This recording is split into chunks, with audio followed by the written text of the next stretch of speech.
It's time to register to play our interactive game shows. Call 1-800-537-GAME. It's fast, it's fun, and it's free. You only have to register once to play forever on Game Show Network. Go. Welcome to Game Show Fever Chat's Tattletales Emcee Marathon. Today we're giving you 8 classic episodes of Tattletales and laughs, and maybe a surprise MC host. Sit back and relax, and we'll get to that after these commercial timeouts.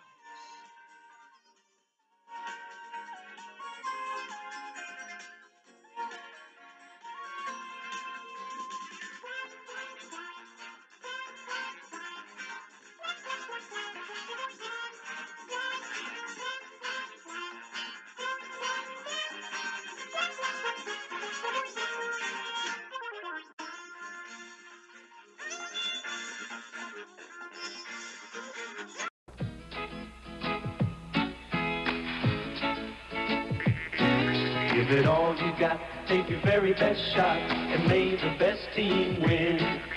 The time is now, the name of the game is action. They're on the floor and they're ready to score, so let the game begin. And let's see how the ball's gonna bounce today. Welcome to NBA, come on and join the rest of the crowd. There's a line across the bound from your way. You'll see the best in basketball when you watch the NBA. When you watch the NBA on CBS. You'll see the best in basketball on CBS. When you watch the NBA on CBS. NBA on CBS. Let the Perry Como Sunshine Show brighten your night with Debbie Reynolds and Donnie and Marie Osmond helping tomorrow on CBS. Mazda proudly introduces an exceptional new engine warranty. 50,000 miles or 3 years on all new rotary engine Mazdas. Mazda's rotary engine is so reliable, Mazda now offers a non-transferable warranty that the basic engine block and internal moving parts will be free of defects with normal use and prescribed maintenance for 50,000 miles or 3 years, whichever occurs first, or Mazda will fix it free. No car matches the length of this warranty, except the cars from Rolls-Royce, but they don't offer the rotary engine. Maude will return next Tuesday evening at its regular time on most of these stations. A mind is a terrible thing to waste. Give to the United Negro College Fund. Sandy Duncan and the Magic Kingdom bring a delightful dream to life on Sandy in Disneyland. Then a singer in a sparkling hour of sheer entertainment. Sandy in Disneyland and the Perry Como Sunshine Show. Tomorrow night on CBS. The San Diego Zoo presents the all-new Sea Lion Olympics, an exciting new show filled with splashing, diving, and fun. Great entertainment for the entire family. The all-new Sea Lion Olympics are free when you visit the San Diego Zoo. Ride the Skyfari. Take the Zoo Bus tour. See the world's largest collection of wild animals. There's fun to see and there's fun to do every day at the San Diego Zoo. This check for $25,000. There it is. Take a good look at it, because we're not going to see it again now for another week as we put it back in the box. And Mr. O'Curry, you take care of that for us, if you will, until next week, when 2 more lucky players are going to have the chance to go on that treasure hunt with the possibility of winning $25,000 in cash. Until then, this is Jeff Edwards wishing you good luck and good night. Good night. Good night.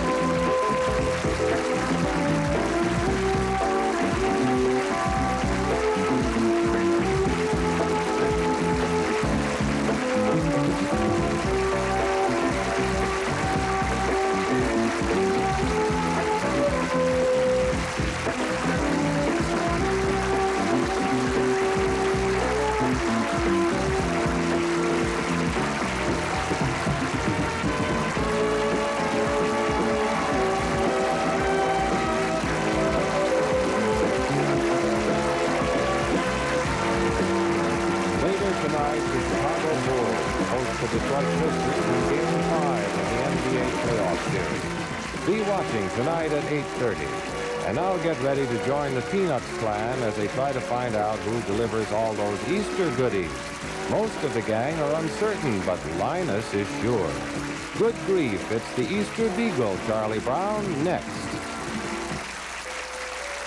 The New Treasure Hunt is a production of Chuck Barris Creations.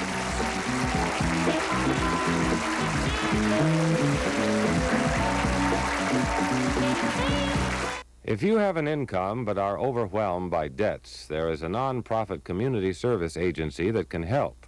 Call Consumer Credit Counselors. Win a trip to Tahiti for two or a portable color TV in the early show April Sweepstakes tomorrow at 3:30 on Channel 2. Hey, what a way to spend the day. Hey, Dad, we're going on a gift shop, okay? Okay. Have a good time. We'll meet you at the gift shop later. Take care of Joe. Is this going to be scary? No, it's going to be fun. Let's watch. Here we go.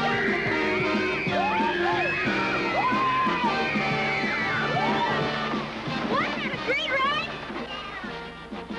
Can you win the Red Badge of Courage? Find out at Magic Mountain, open daily from 10 to 6, only 2 gallons north of Hollywood. A great hamburger is not a great hamburger without Del Monte ketchup. We find our little brother using up all of the 7 great herbs and the spices in the Del Monte ketchup. And we find him using up the good, thick flavor of it. Now it's our turn. Thickness and nothing. And now I think it's probably a good idea for you to get out of town, Buster. Kids love Del Monte ketchup every bit as much as their mothers do.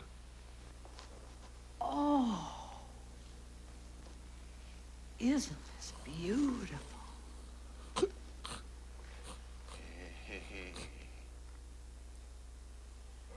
Oh, I'm sorry. Glendale Federal Savings offers rich man's interest for ordinary savers. 7.5% on $1,000 four-year accounts. Now you don't have to be rich to get richer. KNXT Los Angeles. Because of the following special program, Maude will not be presented this evening. Presenting the great American taste in a cupcake. New peanut butter and jelly cuckoos from Dolly Madison. They're covered all over with creamy peanut butter flavoring and filled with delicious gold cake and strawberry flavored jelly. Peanut butter and jelly cuckoos. They're individually wrapped, 8 to a box, artificially flavored. They're the great American taste in a cupcake from Dolly Madison. The next float celebrates 1974, the Year of the Tiger. And Tony is the Tiger of the Year. Hey, wait for me! This is the Year of the Tiger. So have breakfast with the Tiger of the Year. Here I come! Make it nourishing and tasty. Crisp and lots of fun. Start with Kellogg's Sugar Frosted Flakes. That's the one. It's secret toasted and frosty. And 8 vitamins and iron. Made for nutrition that tastes great. This is the Year of the Tiger. Officer McGuire has a positive morning attitude. It's Snap, Crackle, Pop. Show some Snap, Crackle, Pop. Put some Snap, Crackle, Pop into your life. Put Kellogg's Rice Krispies into your morning. It sounds and tastes the way you ought to feel in the morning. Light, fresh, and happy. And it's fortified with 8 essential vitamins and iron. Good nutrition, good fun. Put some Snap, Crackle, Pop into your life. It is fun eating Dolly Madison Zingers Plus, but it's tough deciding what you like best. It could be the yummy cake, or maybe the luscious frostings, or maybe the creamy filling inside, or maybe it's the 12 cakes in every box. But one thing's for sure, there's nothing else in the world quite like them. Zingers Plus from Dolly Madison. All kinds of cakes for all kinds of tastes. Presenting the great American taste in a cupcake. New peanut butter and jelly cuckoos from Dolly Madison. They're covered all over with creamy peanut butter flavoring and filled with delicious gold cake and strawberry flavored jelly. Peanut butter and jelly cuckoos. They're individually wrapped, 8 to a box, artificially flavored.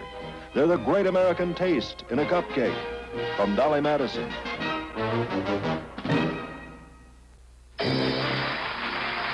Welcome to Winnebago's Grand Giveaway, where everyone who buys a new Winnebago motorhome also gets up to $1,000 worth of extras at no extra cost. And you get to choose from things that fit motorhoming just perfect. A barbecue grill, camping equipment, air conditioner, a portable TV. In all, over 300 items to choose from.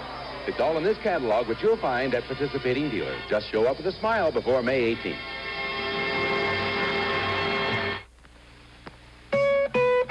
When you're watching the world go by from a sunny sidewalk cafe, that's living. Ah, but with a glass of Lancers, that's the good life. You know why people love Lancers? Shimmering Lancers? Because it tastes so special. Lancers Rosé, imported from Portugal. To the good life.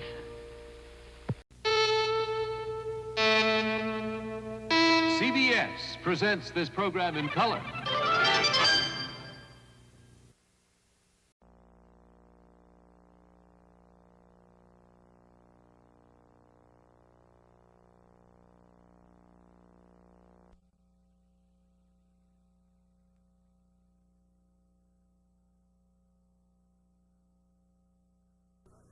Here it comes. This is production number 0029, Tattletales, Air TBA, VTR 31774, take one. Don't look down till we get off the ground.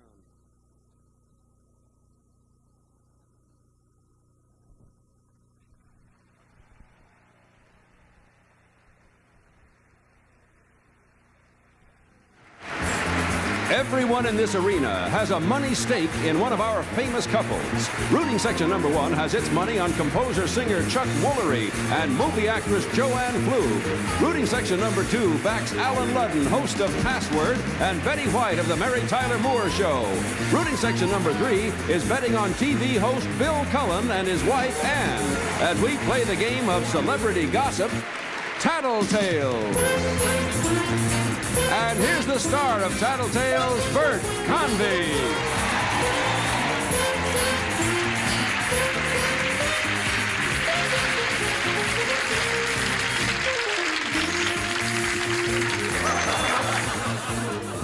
Two minds with but a single thought.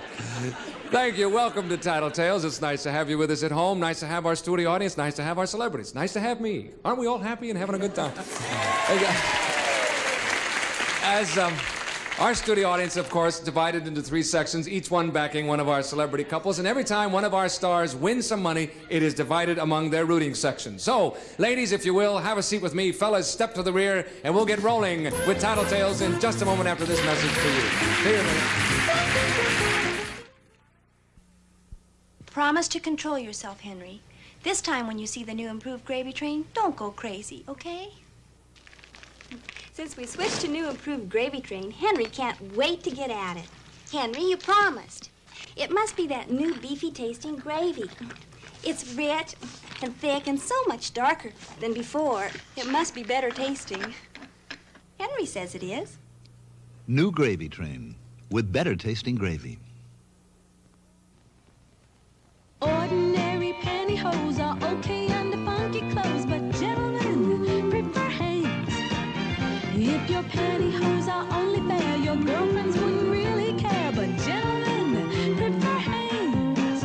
Ooh, Hanes will make you smooth and silky, shapely, sexy. When that someone comes to call, remember underneath it all, gentlemen prefer Hanes.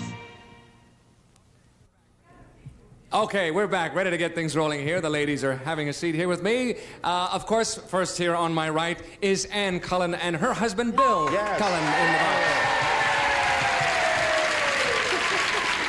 Ann, you look lovely today. Those people don't like him. They Those don't. people are clapping for my husband and no, they're like Oh, that's him. all right. They'll pick sides. They know who to root for. Bill, you look lovely, too. Thank you I'm very sorry. much, Bert. It feels sweet. Yeah, didn't mean to slight you there. Next to Ann and Bill is Betty White and her husband, Alan Ludden.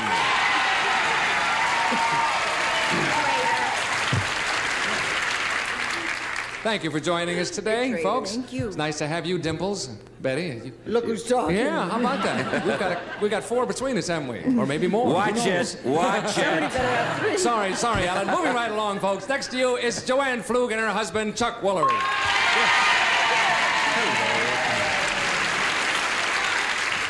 All right, gentlemen, you know what we're going to do. We're going to cut you off so you can't see or hear what we're doing out here, but we'll be back to you in a moment. Bye.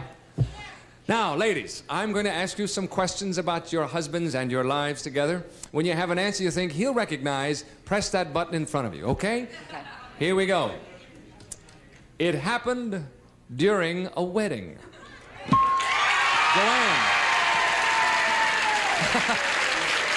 I think we just lost Joanne. You were fast, Ann, but it locked in quick enough, and Joanne was I just first. fell off the stool. I'm in anticipation of this terrific story you're about to tell I know us. it. I am too. It happened during a wedding. Don't look at me. We're not even engaged. I guess it would have to... See, my stories aren't very funny, but they're true, okay? That's what counts. All right. What was that? Does that mean too much time? Oh, okay. We'll move right along. Next question. Here we go. Same question. It happened during a wedding.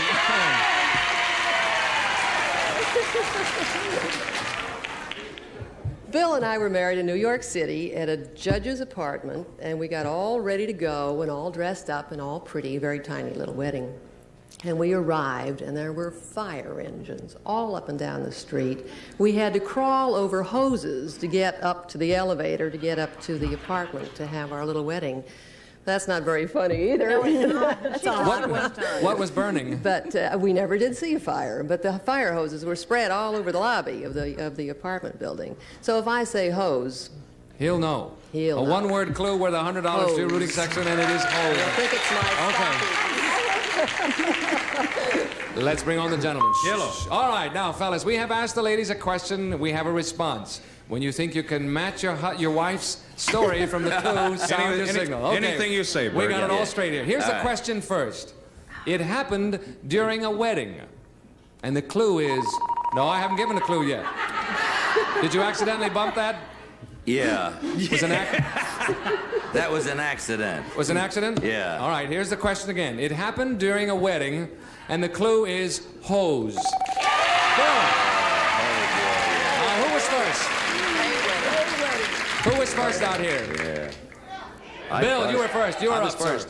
Well, we had decided to be married in a very romantic setting, and we went to the judge's apartment, which was down on 5th Avenue. And as we were on our way in, there had been a fire in the apartment right next door. Oh, it was his. And the hoses are there, and all the way in, I kept stepping over the hose, and the fireman kept saying to me, "You're going to be sorry what's going to happen to you up there at the judge's house." That's what she said. The fireman in the hose. Okay, that's worth $100. Thank you, Bill.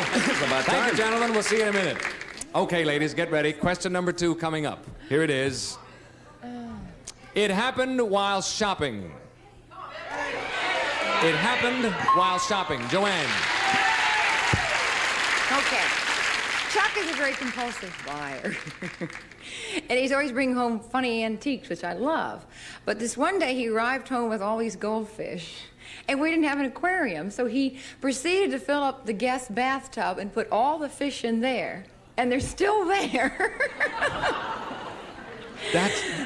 He brought home goldfish? Yes, because we was going to have these visions of building an aquarium, you know, as a divider with all the lights and things. And then we decided to remodel the house, and so that all the fish are still floating around. How long the have they been in tub. that bathtub? They've been there for about 2 months.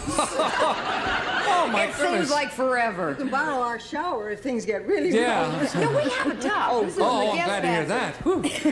Okay, now we need a 1 or 2 word clue that Chuck's going to recognize. Tub.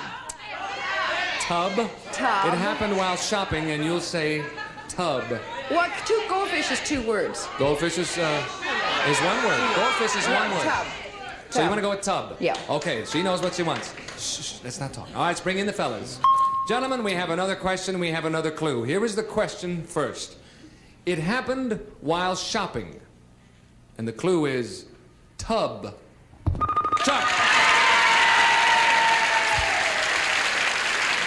All right, Chuck, if you will, tell us about that. I know what she's going. I'm a compulsive buyer. I'll buy anything. I like to buy, and I've got a thing for fish. So one day I was out and I saw some goldfish and bought a whole bunch of them, but I failed to buy an aquarium. So I took them home and they're in the guest bathtub. And they've been That's there for exactly what she said. True. All right. At this point, Betty and Alan have yet to score. Joanne and Chuck, Ann and Bill are tied with $100 apiece.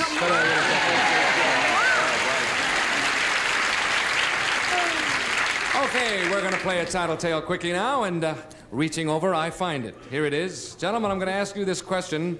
Don't give me the answer until I ask for it. Each correct answer is worth $100. Men, the women's livers maintain that women are qualified for men's jobs. How about the other way around? Which of the following jobs, usually performed by a woman, would you pick for yourself if you had to? A nurse, a kindergarten teacher, or a private secretary for an important executive? Which of these jobs would you pick for yourself if you had to? A nurse, a kindergarten teacher, or a private secretary for an important executive? Think about that. We'll get back to you in just a moment. And good fishing. And how about Bill? Which one of those three would you think he'd pick if he had well-paid to? private secretary would be his style. You think that's where he'd yes. go, huh? Yeah, I don't think he'd be a good nurse. And what's the other one? kindergarten teacher. No. You don't Couldn't think so? handle the kids. No, the kids would run the school. Okay. Does he qualify as a private secretary in any way? No. He sits on a good lap, though, right? He's a good lap sitter. Yes. All right, let's bring on Bill. Okay, Bill, which one of those three will it be, sir? I've been thinking about it, and I'm in real trouble. It's either, if you had to pick one of those jobs for yourself, would it be a nurse, a kindergarten teacher, or a private secretary? Okay. If I had... Seriously, a nurse. Well, obviously, that's not what How Ann about said. private secretary? That's How about... number two choice. Tell him what you said and why there, Ann. Well, you'd make a terrible nurse. You I'd make haven't a got the patience for that kind of thing. And you have to A have nurse patience if you're going to be a nurse. What a line that was. Wait a minute, folks. Sorry about that. And as a private secretary, I'd look pretty silly sitting there taking dictation and showing them my legs, too. Get right up to Sorry it. about that, Bill. No Sorry. score there. Thank you. Okay, Betty, how about Alan? Which one of those jobs would he take if he had to? I think he'd take the private secretary, and I'd give him 2 months before he took over the company.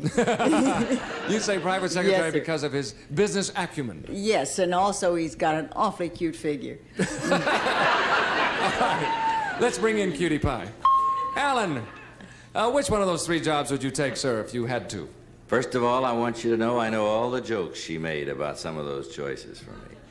Oh, really? Yeah. Okay. If she didn't, she's slipping. But in any case, I bet you she thinks I would say, and I will say, teacher. I like your positive attitude, Alan. When you're wrong, you are really wrong, son. Tell him what you said, Betty. Kindergarten teacher. I said private secretary, and in 2 months you'd have the company. Oh, bless your heart, but I type so lousy. Well, that's one good reason why he And never I make hate it. blood. I mean, I can't... But she said you had a cute little figure. Well, you got the dimples. What can I tell you? Sorry, Alan. Thank you. No score Sorry. there. Okay, Joanne, how about Chuck? Which of those three jobs would he take away from a woman if he had to? There's no question. He'd be a nurse, because when I'm sick, he takes good care of me. He always brings me home banana splits. That's taking good care of you, all right? It's great, and he's got good legs, so it'd be nice if he showed them. He'd be a nurse. He'd be a nurse. Mhm. All right. He better be. Oh, shh. Quiet now. Let's bring on Chuck. Chuck. Yes, Wake yes. up. Hi, Wake Bert. up. Wake up. Are you still with us? Oh, yes. Do you remember the question? Yes. Which one of the three jobs would you take? I adore children. I would be a kindergarten. Yeah. See, I don't think... that's not what Joanne said. Joanne, tell him what you did What say. did you say? I said you'd be a nurse, because when I'm sick, you always bring me home banana splits. A nurse? Well, of course. Well, no. Now that you hear it, doesn't sound And bad. I said you had cute legs. I'm sorry, true. no score there. At this point, Betty and Alan have yet to score. Ann and Bill, Joanne and Chuck are tied with $100 apiece. And it is now halftime. We're at the halfway mark. Ladies to the rear, if you will. Fellas, come on out here. And while we're changing places, we'll break away for this message for you, but we're coming right back.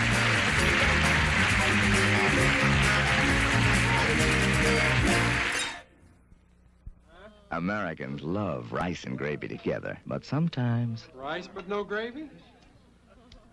Last week we had gravy but no rice. Now it's rice but no gravy. Introducing rice and gravy in the same box. Uncle Ben's new 5-minute rice and gravy. Hey, you did it. Rice and gravy together. Great rice and lots of delicious home-style gravy. Uncle Ben's rice and gravy. Things are really cooking at Uncle Ben's.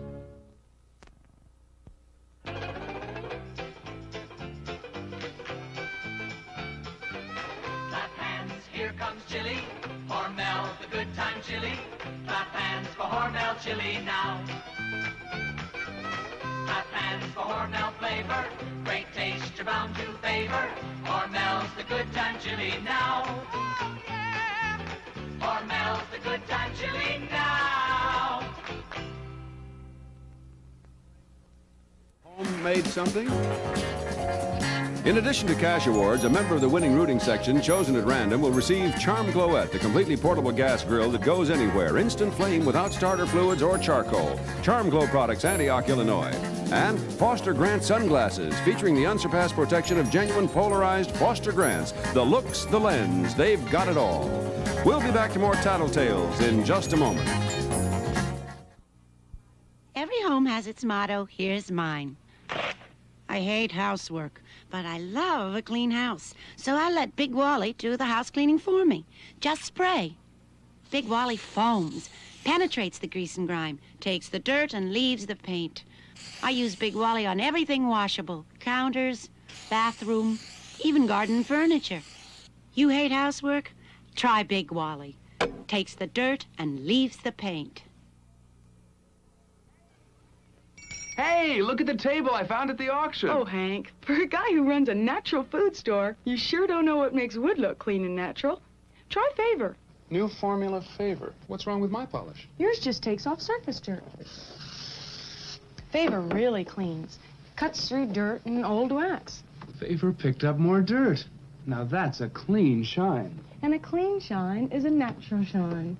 New Favor for a clean, natural shine.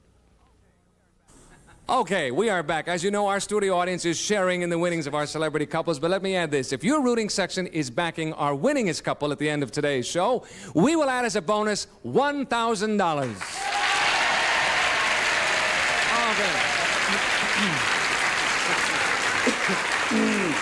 Okay. All right, the gentlemen are here with me. Let's see if your wives are tuned in back there all right. Ladies, can you hear me okay? No. No, you can't hear me? Are you sure you can't hear me? Can you hear his dimples? Okay, we're going to cut you off now from Sight and Sound. Pipe some music in so you can't see or hear what we're doing. See you in a minute, though. Bye. Bye. Gentlemen. Yes. You know what we're going to do now? We're going to ask you some questions about your wives and your lives together. Okay. When you have an answer she'll recognize, press that button in front of you. Here comes the first question. We have a very close game, too, by the way. Here it is. It happened in a studio. It happened in a studio. Okay, no one has a story there. Fine. We'll move on to the next question. Here's another one for you. A photograph you should not have taken. Bill. Okay, a photograph you shouldn't have taken. You should not have taken. Tell us about it, Bill. Well, I'm a camera bug and always have been. Go everywhere with cameras in my case. And I had a new lens, a new fast film. And Ann was exercising in the living room of where we were staying in Montreal, in a hotel. And she had a dress on and everything, but she was doing a handstand up against the wall. Mm-hmm. And when she did it, her robe came down, and what she had on was sort of flimsy. And I thought, gee, that's a good picture. Yeah. And I took it, and the fellows at the drugstore loved it when they loved it.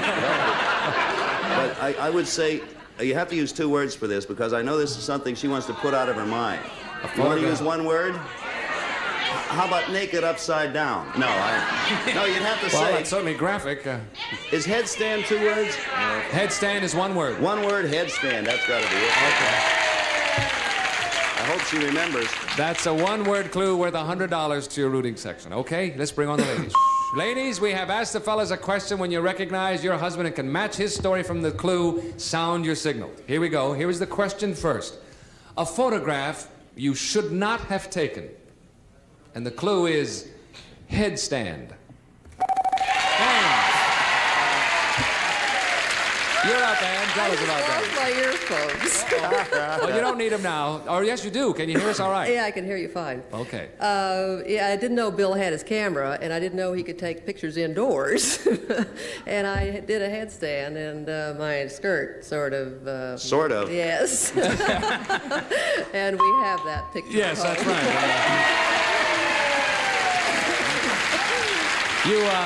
You have that picture, and the drugstore probably has 200 copies, too. That's what he said. I saw it in a magazine the other day.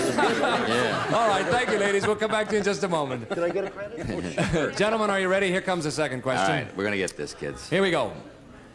What really turns her on? Chuck is first.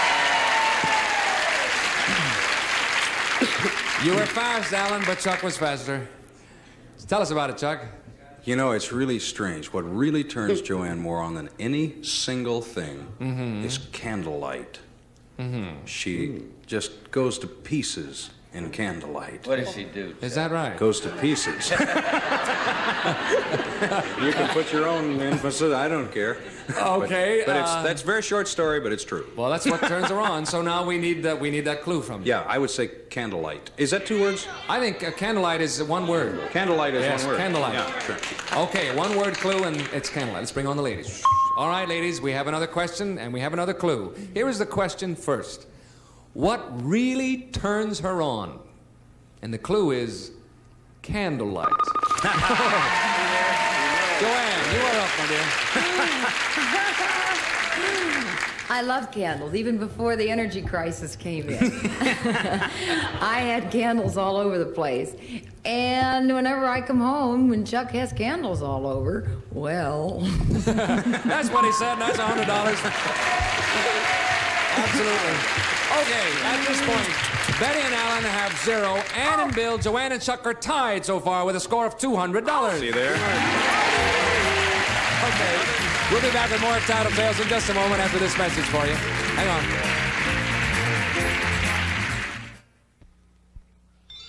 Watch 'em rise. They're Pepperidge Farm's frozen turnovers. Layers and layers of flaky puff pastry with luscious fruit filling waiting inside. Try Pepperidge Farm's apple turnovers tonight, hot with a slice of cheese, or blueberry turnovers with ice cream. They're mighty tasty cold, too, for lunch boxes and breakfast next day.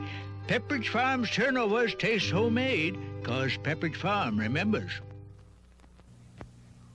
Evening, Chief. How's Janet's ankle coming along? She survives my cooking, she'll be fine. Janet, what should I do with the leftovers? Serve them with steaming bowls of Campbell's turkey noodle soup. Now you're talking. That'll help round out the meal and please the kids. You know how they love soup. Can I have more, please? Sure. It's really good, Daddy. I didn't know you could cook. Neither did I. That's what Campbell's soups are. Good. If you want to be in our studio audience and share the winnings, write for tickets, enclose a self-addressed stamped envelope, and mail to Tickets, Tattletales, CBS Television City, 7800 Beverly Boulevard, Los Angeles, California, 90036. Nice breakfast, Mary. Oh, will I try. Like I serve my family the leading frozen orange juice. I think it's the closest to fresh. Try this. It tastes more like fresh. It's got pulp like fresh. And it does taste more like fresh. It's Bird's Eye Orange Plus. Honey, did you?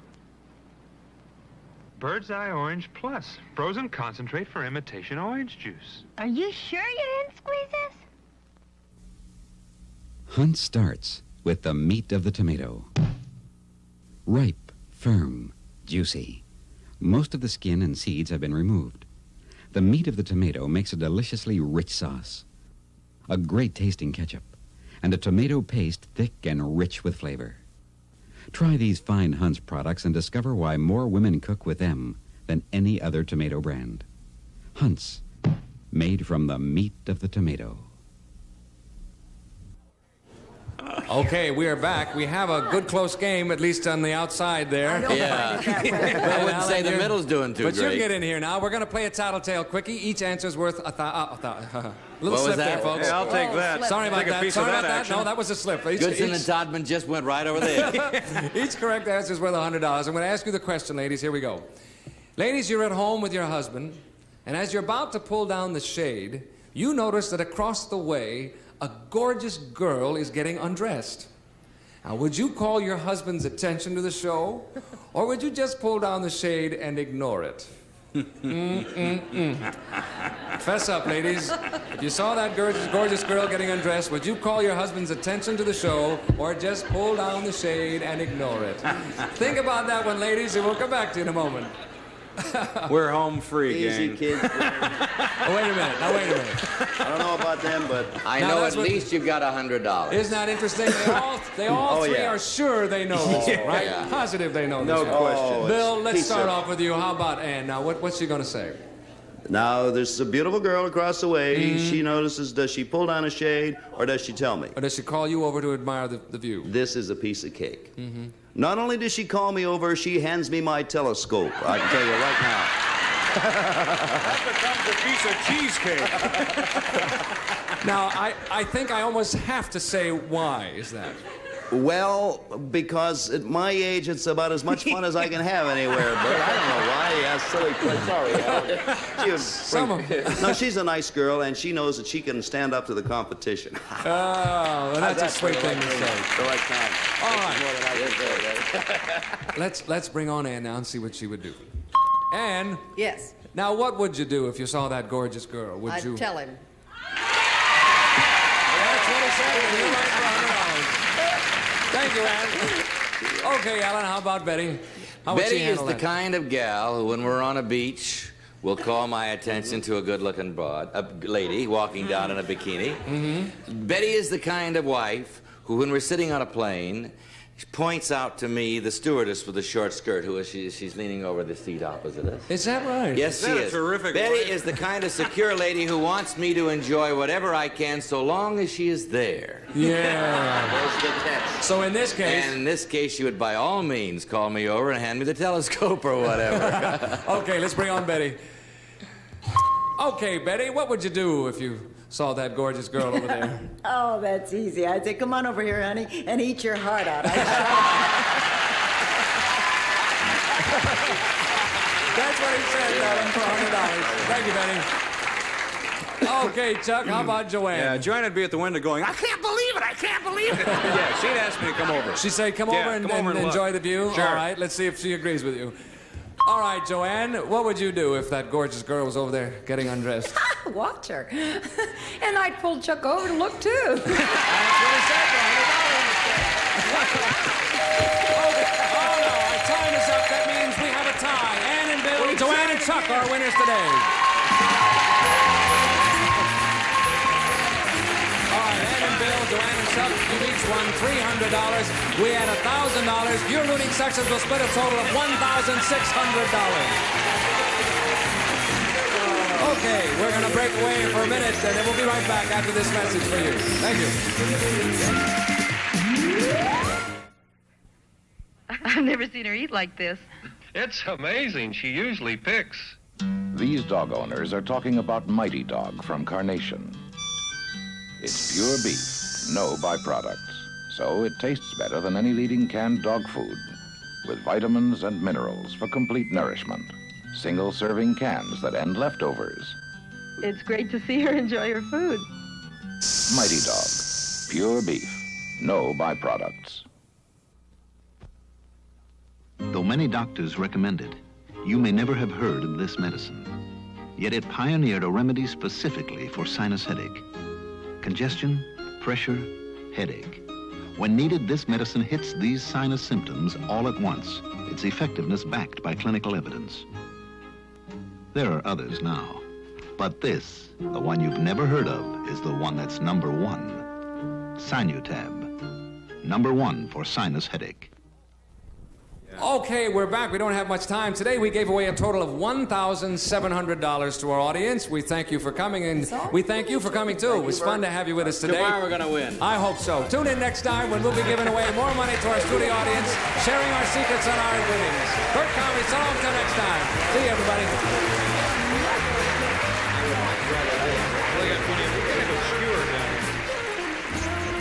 This is Jack Clark speaking for Tattletales, a Mark Goodson, Bill Todman production.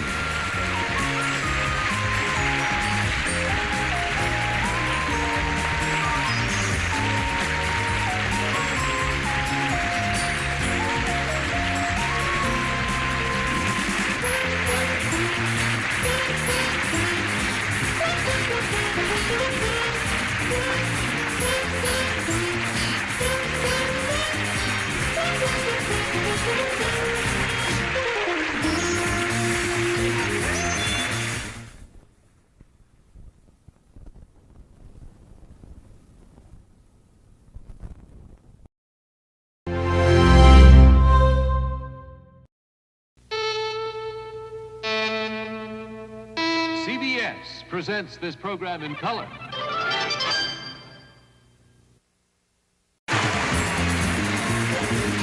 Everyone in this arena has a money stake in one of our famous couples. Rooting section number 1 has its money on Pat Harrington and his wife Marjorie. Rooting section number 2 backs Gavin McLeod and his wife Patty.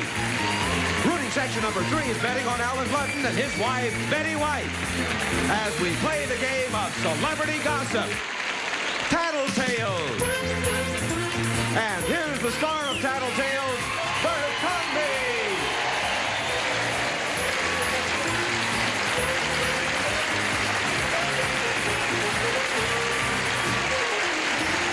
Hey, everybody. Hello. Welcome to Tattletales. Nice to see you. This is the show where our stars share their secrets and their winnings with their own rooting section. And we have 3 terrific celebrity couples today who are about to start sharing their secrets and their winnings, we hope. So, fellas, have a seat out here with me. Ladies, if you will, step to the rear. And we shall be back to start our first round of Tattletales right after this message.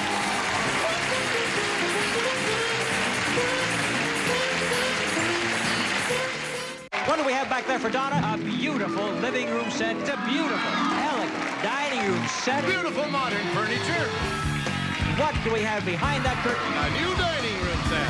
Beautiful patio furniture. Open up the curtain and show her what's back there. You have a beautiful living room set. Let's make a deal. Furnishing the fun. Up next on Buzzer.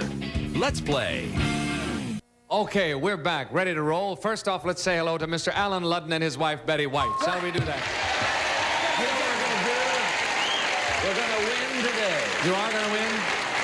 Well, I hope so. All right, there's a lot of people in the blue section over here that might want to hold you to that. Next to Betty and Alan is Gavin McLeod and his lovely wife, Patty.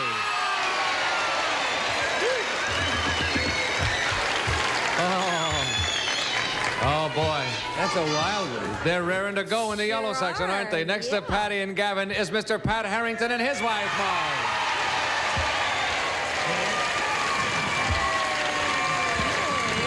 Take a look, Mike. Okay. Wish we had a little enthusiasm here in the audience is what we need, folks. Actually, call it a little enthusiasm. All right, ladies. We'll say goodbye to you now. We'll be back to you in just a minute to play our game. See you in a minute. Okay, gentlemen, ready to go, huh? Ready and raring. You got 3 rooting sections really behind you. Here we go with the first question. The first one to hit that red button gets to answer it. Here it is. It happened at a party. Gavin. Gavin is up, and you're fast. Wow. Man, that is fast. He is fast. That is fast. Anyway, this is slow. This is slow. But no, I don't know how to start the story. But this is the story. We were married. Ed Asner, who I work with, and Nancy, his wife, on Lorenzo Music, and his wife, Henrietta, wanted to give us a party. Remember, you guys, you were out of town. Yeah. Only a few blocks from your house. How come anyway, anyway, they gave us this party. We're several miles away from my house, as a matter of fact. Yeah, I know, bro. Someday. Anyway, they gave us this wonderful party, and being vegetarians, what they had for us at the party was a 3-layer or tier carrot cake. Oh, that was our wedding cake, yeah. All with a white kind of thing with broccoli around, a little green, and a bell on top, you know, with a his and her bell. And that's what happened at the party. It was a party, a wedding party for 2 vegetarians, and that was the cake. You are newlyweds, are you not? Yeah. You and Patty? Is the cake still fresh? Years. You've been married how long? I have to ask her. I think it's 3 months. 2 months. Oh, wait, it's 2 months. 3 months today. 3 months today? Congratulations. Well, then the cake isn't fresh, is it? No, the cake is probably all gone, too, Pat. It was terrific carrot cake, and that was the thing. I love carrot cake. So it happened at a party. We need a 1 or 2 word clue from you. Carrot. The lady says carrot. Carrot Is the word. All right, lady in your rooting section says carrot, and you go with that. Well, A 1 word clue worth $100 to your rooting section. Let's bring on the ladies. Shh. Good evening, ladies. Good afternoon, ladies. Hello. Good morning. Good morning, ladies. Ladies, we have a question and we have a clue. Here is the question first. It happened at a party, okay? And the clue is carrot. Patty. Tell us about that, Patty, if you'd like. Well, Gavin and I we've been married 2 months today. It only seems like 3 folks. Right. And the Mary Tyler Moore people wanted to have a party for us, so they had it at Ed Asner's house.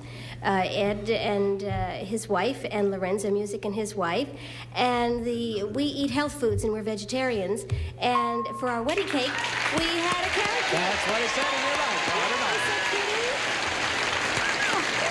And that's all, folks. Right. No, it's what's up, Doc, right? That's the one. That's what I was looking for. Thanks, ladies. We'll get back with the next question in just a minute. Here we go. Next question, fellas. Ready to go? Same question that happened at a party.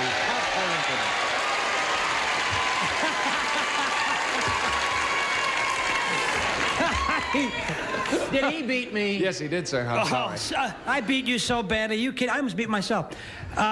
Pat, you're up, sir. It happened at a party. It happened Right. at a party, yes. When I was doing the Guido Ponzini character on the Par Show, long time ago. Yes, which was terrific. Absolutely. Margie and I went to this party. A friend of mine by the name of Lynn Phillips had a party, and in a fit of mischief, I introduced Margie. I was doing Guido, doing the character at the party. I introduced Margie as my wife. And because she doesn't speak Italian, she had to spend 3.5 hours in complete silence with people putting their nose in her face saying, how are you? How are you? America? You like America? Margie would just have to see and look at me and so she's never forgotten that. But now as to a clue, now as a clue. one-word clue, it happened at a party. Yes, can we use that? Can we use that? Yes, the man says you can use Italian. Italian. So that will be the clue. It happened at a party, and the clue. Oh, wait a minute. What about silent? Italian. You want to stick with that? Italian. Okay, that's what it is then. Shh. Let's bring on the ladies. Thanks for the hand. Okay, ladies, we have another question. It is the same question, in fact. It happened at a party, and the clue is Italian. Marge. Tell us about that, Marge, if you will, please. This was a long time ago when Pat was doing Guido Ponzini in New York, and we had to go to a party, and he was supposed to be Guido Ponzini for real, and I was supposed to be his Italian wife, and all night I had to shut up because I couldn't speak Italian. Couldn't speak Italian, that's what he said in your life. Okay, at this point, Betty and Alan have 0, Patty and Gavin, and Marge and Pat have $100 a tie score. I was close twice. We have been asked to announce that Alan was very close twice. Nevertheless. Which is better than being close once. Yeah. Right. But not much. But nevertheless, he still has 0 at this point. And now it's time to play a Tattletale Quickie. And here it is. Ladies, I'm going to ask you this question. Don't give me the answer yet. Here it is. Suppose your husband's new secretary says to you, you know, your husband is the sexiest man I ever met.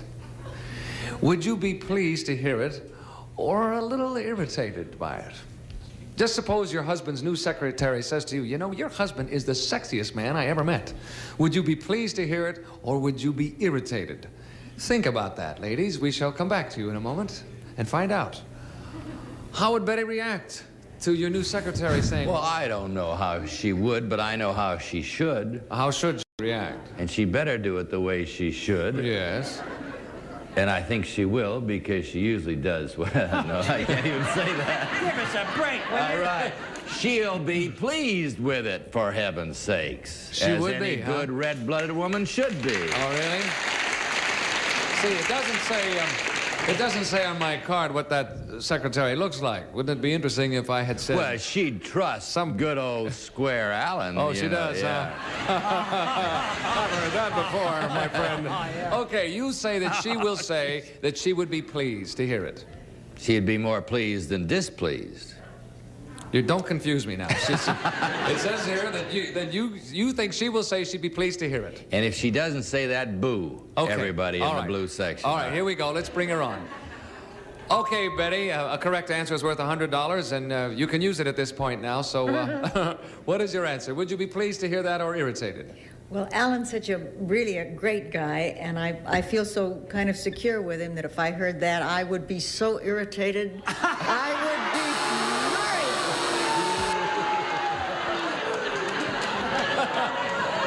They're turning hostile out here, Betty. I'm sorry. Sorry about that.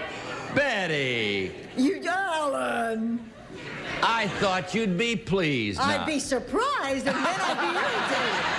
Well, that's what I mean, for heaven's sakes. A vote of confidence. A guy my age needs it. Sorry, Betty. No score there. A guy your age needs a new secretary. Gavin, how about Patty? How would she react if that secretary said that to her? Said that I was the sexiest man? Yeah. Would she be pleased or would she be irritated by it? Well, since we've only been married for 2 months, Patty knows I'm the sexiest man around. But I think she would be overjoyed. Overjoyed? Yes, and she would say, "Thank you, lady, I know." She'd be very happy. Let's see if she would be overjoyed. Okay, Patty, how would you feel about that new secretary saying that to you? I'd be very pleased that she agreed with me. That's what he said. You're absolutely right.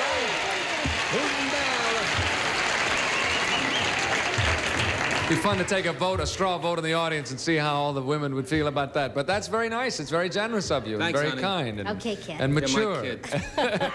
And you won $100 for your rooting section. Thank you, dear. Good. Okay, Pat, how about Marge? Bert, old chum, this is one of the toughest quickies that you've ever... I think that Margie might be secretly pleased by that kind of a comment. Secretly pleased? Yeah. So that will... Right behind me, huh, gang, all the way? Thanks a lot. They're all nodding their heads. He's doing it again, that fella. Okay, I think. She'll be pleased, all right? Let's bring her on. Okay, Marge, Yeah. how would you react if that new secretary said that about... Oh, I think she needed her glasses changed. No, I'm only kidding. No, I would be flattered that she said no. You'd be pleased, and that's what he said, and you were right. Okay, we're at halftime, and at halftime our score is Betty and Alan 0 still, but they'll score. But Patty and Gavin, Marge, and Pat are tied with $200 apiece. Gentlemen, if you will, step to the rear. Ladies, come on out in front. We are going to change places now, and while we are doing a turnabout, we'll break away for this message for you. Please come back and see us.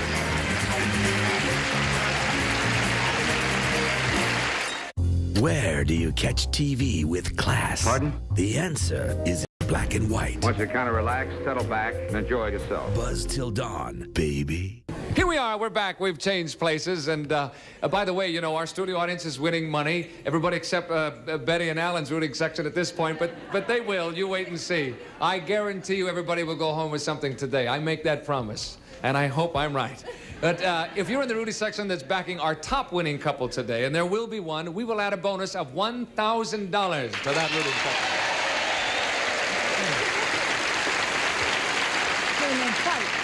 Fight. You can do it, Betty. I know you can. I can. But can Alan do it? Is the That's- question.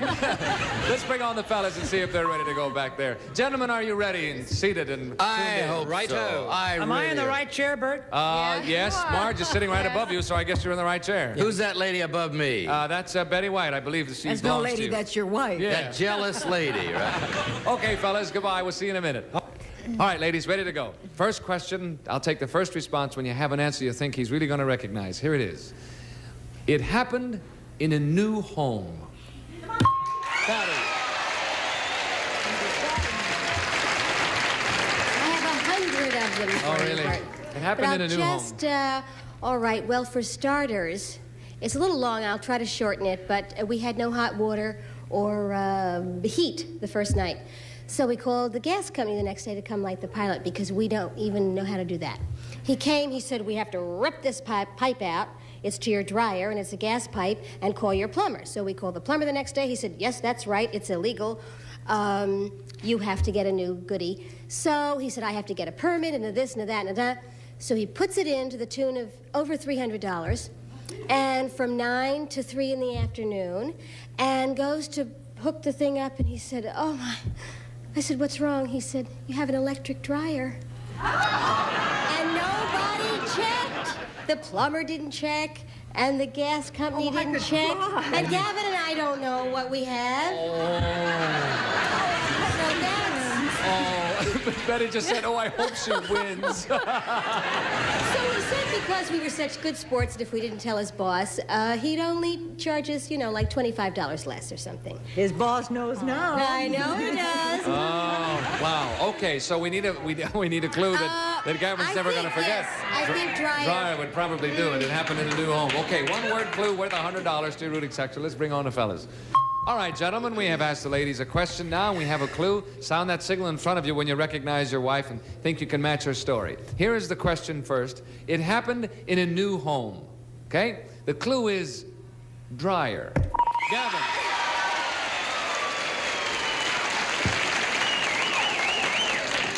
Tell us about that, Gavin. Oh, we dumb. You know, we're both Pisces, and we have no right to own a home. That's true. I'm sure you people know the story. Anyway, we spent a fortune having a gas pipe hooked up under the floor, coming to another room for our dryer. And the guy finished after a day and it was a gas. Now Pat is hanging his head going, ooh, that hurts. Isn't that funny? Pisces, you think, doesn't do well as a homeowner, is that right? Yes, but he said it a lot better than that, Bert. Oh. I said people We as don't do dumb good at as anything we are except should making not money. be allowed to own No, a no, home. I would never say people as dumb as you are should not be I allowed to said own a it, home. though. You said it first. I wouldn't say that. Absolutely not. Thanks, fellas. We'll come back with the next question in just a moment, and here it is. A real surprise. Mine. I don't know if you remember this. Tell us about a real surprise. Yeah, real surprise. He forgot my birthday this past year, which was okay. And then I thought he'd forgotten an anniversary, but he came home with a big box one night. We just took up skiing 3 years ago. And it was this huge box. And he kept taking ski clothes out of it, saying, how do you like this? Oh, everything was gorgeous. There were 4 outfits in there. Wow. And he said, which one do you want? And I said, oh, you know. He said, they're all yours. He said, they're all paid for. So now we need a clue. What would it be? A real surprise? Ski or should I don't know whether to go with ski or ski clothes. Ski clothes? That'd be 2 words. See, I don't think he'll remember if I say ski. Don't listen to Betty. She's yelling, tennis racket, tennis racket.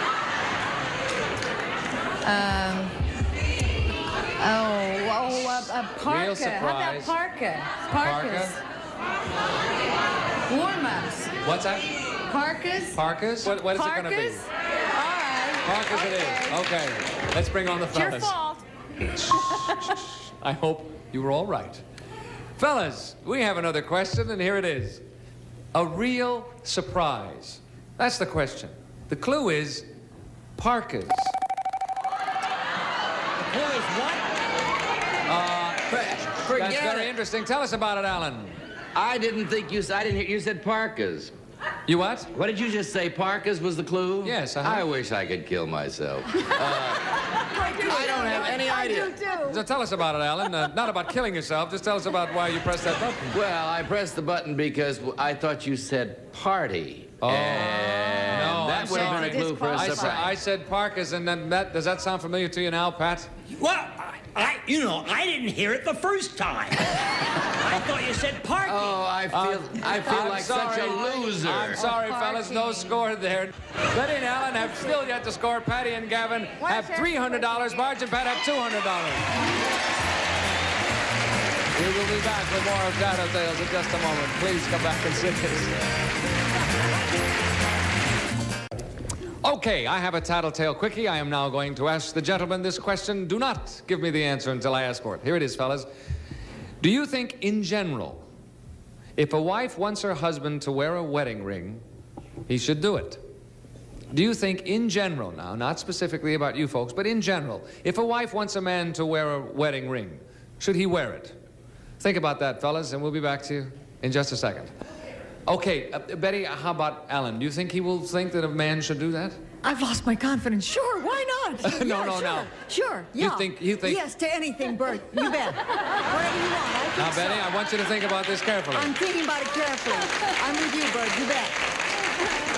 You don't want to change your mind? No. Yes, you bet. Yes, the man, he should do so. Okay, let's bring on Alan.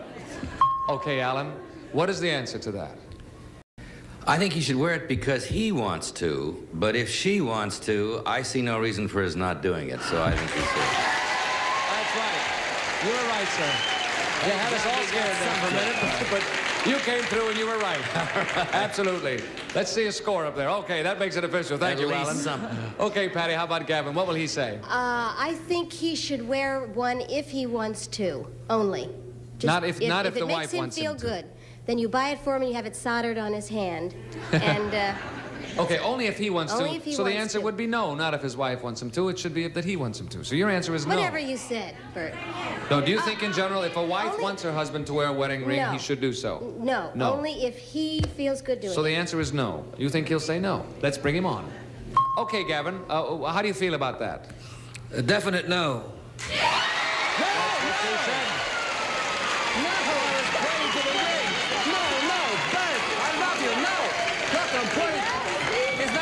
It's the physical. The physical is the ring. The ring is here. That's no, yes. You go tell You said no, and that's what she but said. the ring was in front of my face. Well, I can't help it. You said no, and that's the answer we got, and you won with that. Okay. You scored with that. You said no, she said no. She gave a reason for it that made sense. I love that little person. Thank you very much. Marge, how about Pat? Well, I don't know. He doesn't wear a wedding ring, but we've been married a long time. I think he has to make his own decision. I would say no. You'll say no. That he should only wear it if he wants to. If he wants to. In other words, what Patty said, Yeah. really. Okay, let's bring on Pat and see if he thinks so. Pat? Yes, sir. How do you feel about that wedding ring question? Oh, I think if the wife wants the guy to wear it, yeah, he should wear it. I wear one. Well, you don't wear one. Pat, oops! Our time is up. That means Patty and Gavin are grand winners for today. Patty and Gavin, you have won $400. We add $1,000 to that for a grand total for your rooting section of $1,400. Not bad at all. We will be back with more of Tattletales in just a moment, right after this message for you. Please come back.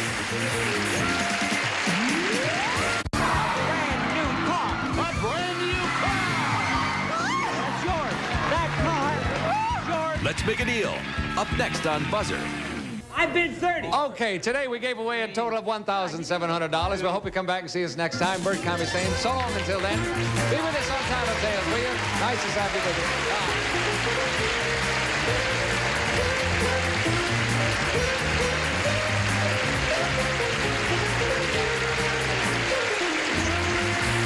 This is John Harlan speaking for Tattletales, a Mark Goodson, Bill Todman production.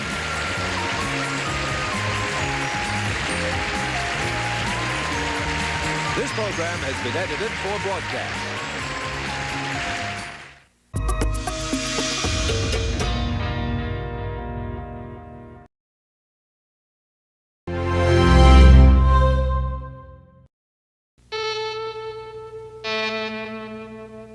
CBS presents this program in color.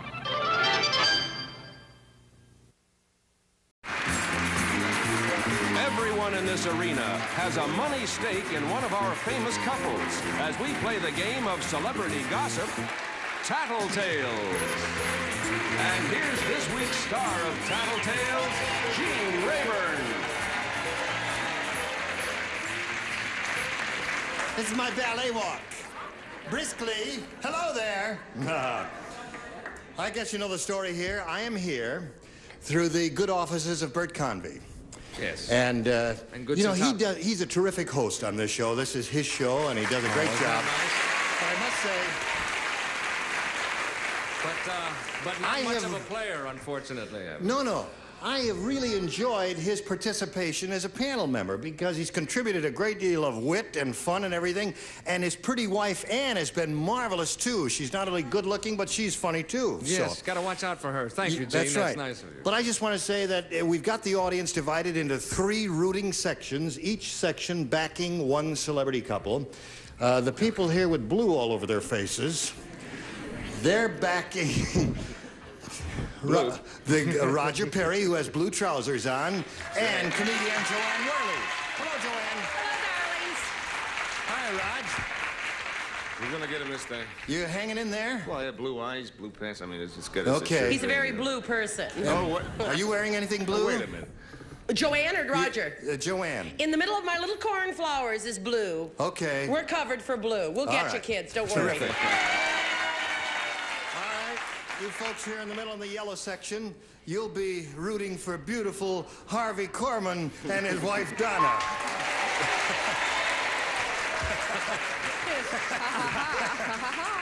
I'm wearing something yellow, too, but I didn't really want to go into it, okay? You don't want to tell us about it? What are you all laughing yellow happens about? to be my daughter Maria's favorite colors, and this is the first time all week that we've been in yellow, so I have great good wishes, guys. All right. Are you wearing anything yellow, Donna? No, we're in gold. We're not in yellow. Gold, well, that's close enough. We'll call it yellow. And good luck to them. And the people here in the red section will be rooting for Bert What's-His-Name and Ann Convery. This is it. Hello, Ann. This is it. Hello, Gene. Are you ready, darling? Oh, I'm ready. I said really you were ready. very witty and good on the show a little while ago when you couldn't hear me, and I want you to hear it. Oh, you said that? No, you Thank and Bert, I think, have been terrific panel members all week long. Oh, aren't you sweet? Thank you. It's been very helpful for me as a good- host. Oh, we've had fun. Okay. Now, a word about the scoring. We have $150 in the pot, and every celebrity couple who scores will share in that pot. If only one couple scores, they get the whole 150. Ready? All right, here we go. Here's the question. Oops, something fell out of there. There's a paper clip. We don't need that. Now, you know, on the You match got your game- job back. That's Bert. right. On the match game, which is a show that precedes mine here. Yes. And which happens to be #1 in daytime. We have these questions with blanks. And you fill in, you know. And we've adapted one here for Tattletales. The question's for the girls, and you guys have to match what they say. Fill in the blank, ladies, when we ask you to. In general, men think about blank more than women do. In general, men think about blank more than women do. Think about that. Hold it. Quiet. We say goodbye to the ladies, but only for a short while. And we say hello to the men. And ask Roger how he thinks Joanne will respond to this. In general, men think about blank more than women do. Yeah, you really should go with the obvious. You know, Joanne's done your show, and I think and I've seen her on it, and she usually goes with the obvious. So I will go with the obvious, which is sex. Sex.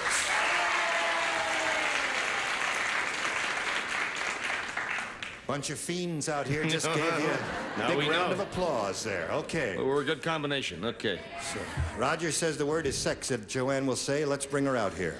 And we'll find out right now from Joanne how she responds to this. In general, men think about blank more than women do. I think sweet, adorable Roger would say the chauvinistic answer by saying sex.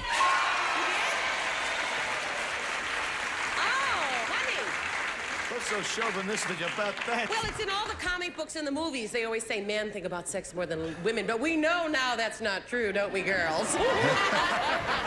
Okay. Well, who cares? We've got the little number there. Okay, that's what he said, Joanne. And so equals that you will share in the pot. Now we'll move over to Harvey, who's deep in thought. Yes. I'm going to say very unchauvinistically that it's money, probably, that my wife's going to say that... You don't like it, ladies? Gentlemen? What do you want me to say? Oh, wait a minute. I see a guy going like this. Now, wait a minute. What is that? You think money. There isn't a plurality there by any means. No, So wait. Harvey is the star, and he's his own man, so let him say what he wants to say. Trust me, people, money is going to be closer. Money's going to be close. Closer than All right. sex. All right, let's all be quiet now as we bring on Donna. Hello, Donna, darling. I've missed you. I missed you, Gene. In general, men think about blank more than women do. What say you to that? I think men think more about money. Donna? Is that wild? Oh, baby. Donna? There's going to be Harvey. lots of money in this for you. Harvey was saying money, and his rooting section tried to tout him out of it. That's why they're losers this week, that middle section. Okay, Easy, so darling. Donna and Harvey will share in the pot, and we'll get over to Bert. Boy, I'm not going to pick on a red section, I tell you. You know, I would say, I won't say sex because I don't believe it for a moment. I think women think about sex as much as men, perhaps a great deal more. And I don't think that Anne will feel that way. The only thing that comes to my mind is something silly, and it's not silly, but because it's true, and I would say sports, because it's an obvious thing. You think sex, sir? What are you trying to tell me? You really think sex, gang? Is it all right if I get in on this conversation, What do you think, too? Gene? What do you think Anne will say? I don't know what she's going to say. I don't know Anne that well. I think it would be something obvious that men think more about than women do. And I was going to say sports. I don't know. You think Anne will say sports? Well, let's go with that, because I don't think she'll say sex. Okay. Hold on now. He's given his answer. He knows his wife. He's been married to her longer than you have.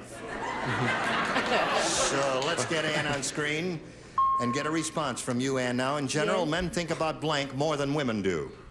Well, I think I know what he said, but I can't think about that all the time. I have to make meatloaf and push the dust under the rug and think, sex. No? Well, the audience tried to talk him into saying sex, but he thought you would say sports. You know, Anne? Sports? Sports. Anne, you see, I figured I was giving women credit, Anne, for thinking about sex as much as men do. I don't think about sports at all. That's why I thought that maybe men would think more about sex sports. comes under that category, doesn't Yes it? and no. It's an indoor sport. Maybe in your household it does. Could we have $5? And you got a sorry, weirdo in the gang. family. That's all I got to say to you. Okay, so Ann and Bert will not share in that pot. Who does? Joanne and Roger, Donna and Harvey share in that pot. $75 each. Ann and Bert have not scored yet. And we'll see how this ends up in a moment or so. But first, we've got this message for you. Still can't sleep? This won't help. It's too exciting. Stay up and stay tuned. We're in. All right, everybody's rooting here. At this moment, it's 75-0. And these two sections know they can't walk out of here empty-handed because their celebrity couples have scored so far. Now let's go on to the next. Something altogether different with me, on the other hand. Well, the night is young. Yes, as they say. You may score before the night's over. Who knows? Here we go with our next question. Girls, which of you tends to look in the mirror more often? Which of these three girls? No. Oh. Which of you tends, you or the man in your life, which of you tends to look in the mirror more often is the question. Think about that. Okay, goodbye, ladies. Now. It's in the bag, guys. Okay, Raj. Who looks in the mirror more often, you or Joanne? Oh, well. What will she say? What she will say? What well, will she has say? to. She really has to say it. It's her, of course. She will say she does. Of course, yes. You think he's right? All right.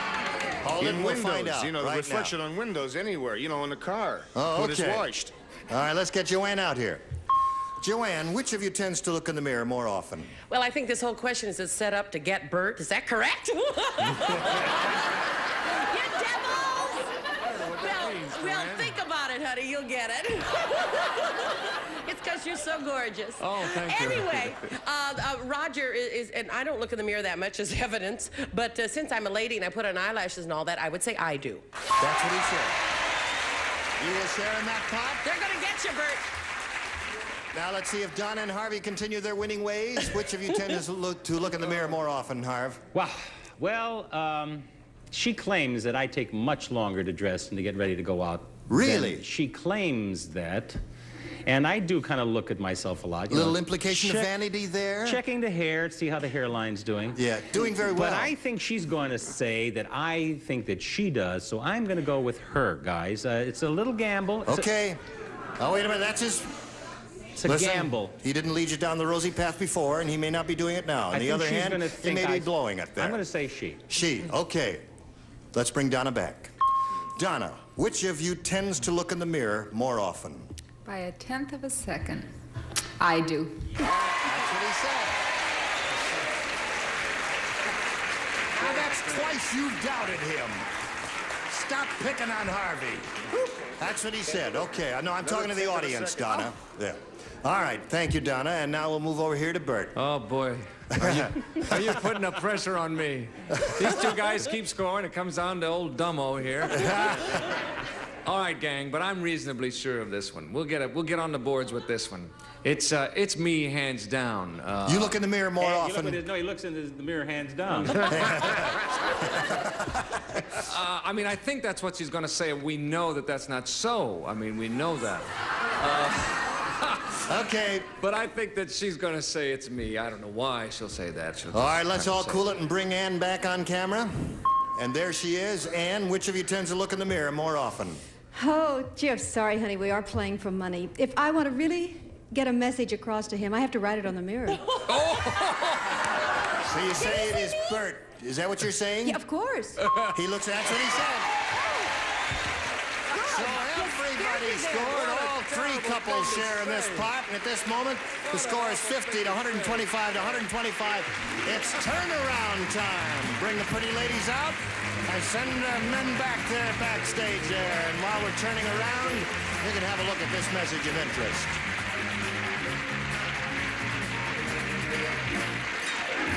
On Jeopardy, the champ can do something. It goes something a little like this. Really unique. There's Malachevsky, Rubinstein, Adensky, and Tchaikovsky. Find out what it is on Jeopardy. The turnabout has been completed. We've got pretty ladies out here. The gentlemen are backstage. And just to touch all bases, all the money you see up here, 125, 125, and 50, all of that will go to all of these people in the rooting sections, by sections, and we'll see how it ends up a little bit later. Okay. Now, gentlemen, if you're ready, we've got this for you. Instead of burning her bra, your gal has it bronzed and uses it as a and uses it as a Jell-O mold. Now, when it's taken out of the mold, would you recognize the Jell-O? Do you understand the question? I'll give it to you once without trying to break. Instead of burning her bra, your gal has it bronzed and uses it as a Jell-O mold. And what's taken out of the mold, would you recognize the Jell-O? Is the question. You know, the way you take Jell-O out of a mold and you turn it over and you put it on a flat dish, and what we want to know is, all right, goodbye, men. All right. Joanne, how is Roger going to respond to this? Well, I would only serve in the privacy of our own home. But I think Roger, bless his heart, close your ears, everybody. I think he might. He would recognize it. Okay. All right. Let's call Roger back here. Hello, Roger. Yes. I don't understand the question. You don't understand the question? All right. Instead of burning the bra, had it bronzed and used it as a Jell-O mold. Right. And filled it full of Jell-O. Right. Put it in the refrigerator. Yeah. And let it get hard. And took it out and turned it over on a dessert dish, a flat dish, and took the bronzed bra off, you see. The question is, would you recognize... The nipple or what? I don't understand.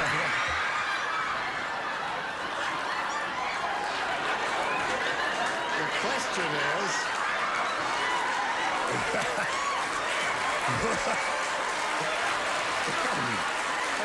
Now, Roger, listen to me now. Roger. Yes. Can you hear me? Would I recognize... Yeah, now wait a minute. You see, then the bronze thing is turned over on a dessert dish, a flat dish, and there is a shape there. The question is, would you recognize that shape or that mound of Jell-O? Huh? Well, I would have to say yes. That's what she said. What a hard way to make a little money for you guys. Thank you, Roger. Let's go over here to Donna. Donna, would you like to talk to me? Do you understand the question? Yes. And what is he going to say? And after 15 years, if it was chopped liver, he better recognize what it is. Okay. You're a gal after my own heart, and anytime... you've captured me there. Now, shall we bring Harvey back out here or let him stay? Yeah, Harvey, you can come back. You're allowed. Yeah. Do you understand the question? Oh, yeah. You do? Yeah. All right. Now, after, you know, it comes out of the refrigerator and this bronze mold is turned over onto a dessert dish, would you recognize this mass of Jell-O? I couldn't miss it anywhere. Okay, that's what she said, Harvey. She said you'd recognize it if it were chopped liver. Right. It's not quite congealed. I recognize it. Okay, thank you, Harvey. And now we come to Ann. Oh, yes. How say you? Well, Bert has said to me so many times, honey, I would know your Jell-O molds any place. He said that to me just a while ago. So you say yes, he will say yes. Yes, he will say yes. All right, here comes Bert Convey. Hello, tall, good-looking, handsome fellow who looks in a mirror all the time. All right. How do you respond to this? Would you recognize that mound of Jell-O after it comes out of the mold? And it's put on a dessert dish? Yeah, I'm trying to picture it. Does the word gumdrop mean anything to you?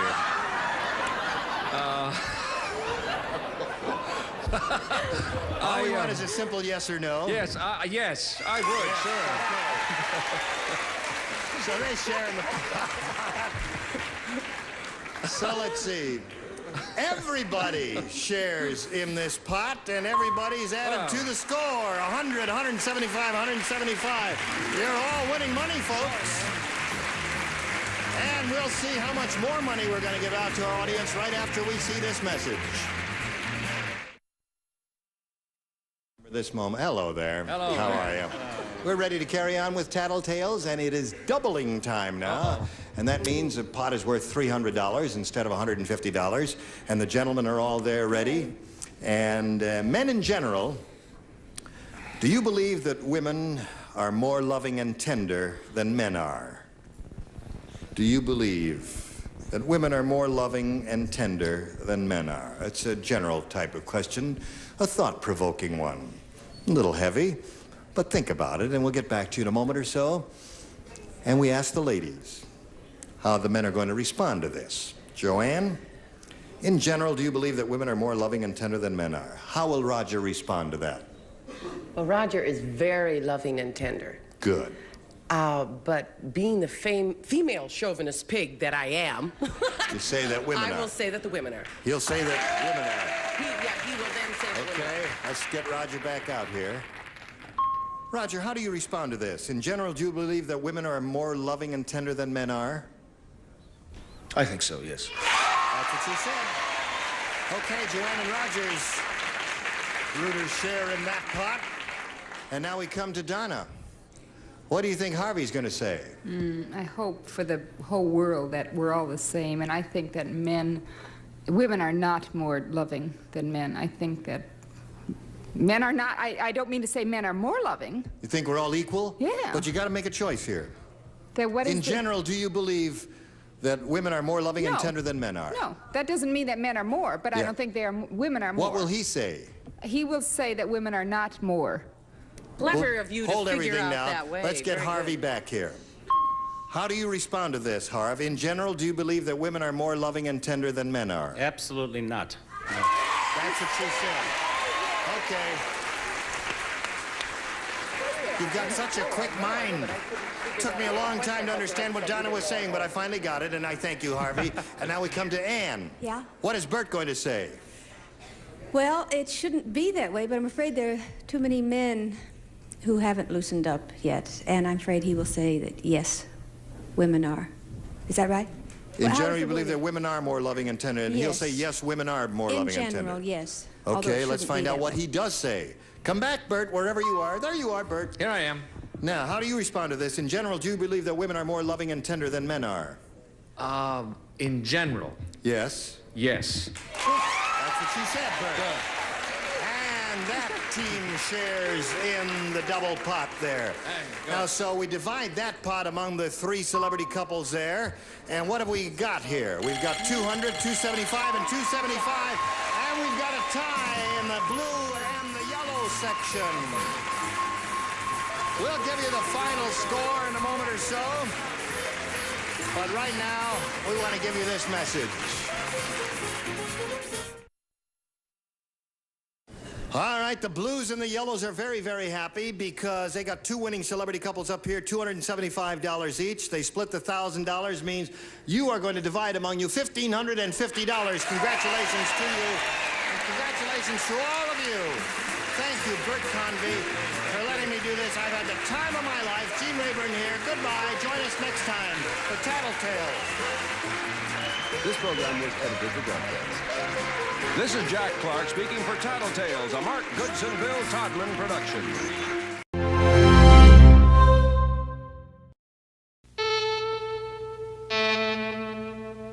CBS presents this program in color.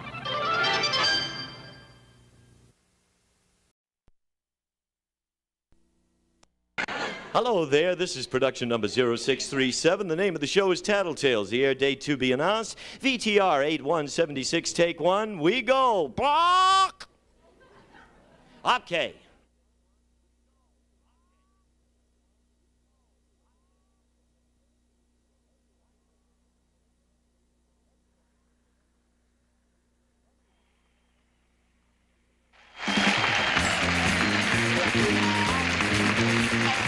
Everyone in this arena has a money stake in one of our famous couples as we play the game of celebrity gossip, Tattletales. And here's the star of Tattletales, Bert Convey. Hello, everybody. Thank you. Thank you and welcome to Tattletales. Nice to have you with us today. Thank you for tuning in. Sit back and relax. I mean it now. We've only had one day with these people, but it was a doozy, and today promises to be just as just as wonderful, because they're really terrific, and here they are. Winning money today for the blues section from the days of our lives, Patty Weaver and her husband, Mr. Larry Stewart.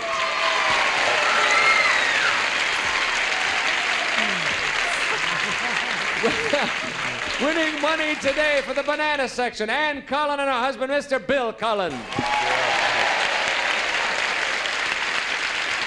And winning money today for the red section, Dorothy Jo Barker and her husband from The Price is Right, Mr. Bob Barker.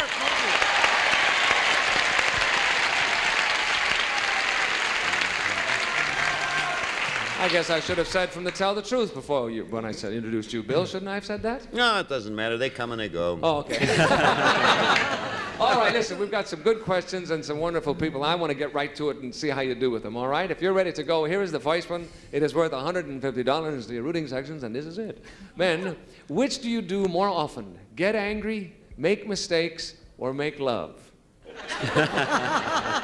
Which one do you do more often? Goodbye. Think it over. Patty, we're going to start with you. What do you think? No, I won't say it. What do you think Larry's going to say to this one? We were just having a discussion about this particular subject the other day. Which one? Which one? Which one? Well, I can't tell that. Well, if you can't tell, then we know right. which one, right, gang? It's get angry. It is? Make love. Oh.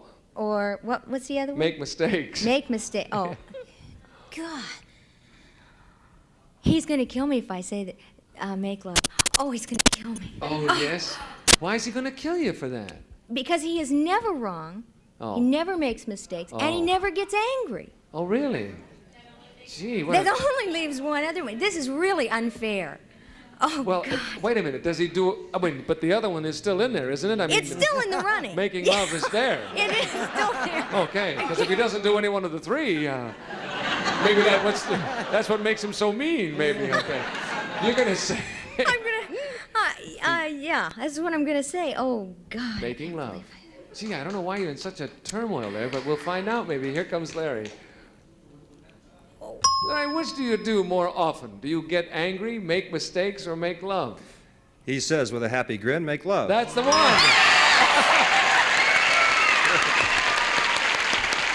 don't know what your problem was there. It's perfect. Although I do make mistakes. What was that, Larry? Although I do make mistakes. Oh, really? Oh, we didn't hear it that way. Okay. Well, thank you anyway. Ann, what will Bill say? Well, we've been married 21 years, kids. Yeah. Doesn't make any difference I whether don't we're know only how married a that year. Figures into this conversation. He doesn't make very many mistakes, though. And what's the other one? He doesn't get angry very often. Get angry, yeah. Let's go with making love. What the Okay. heck, huh?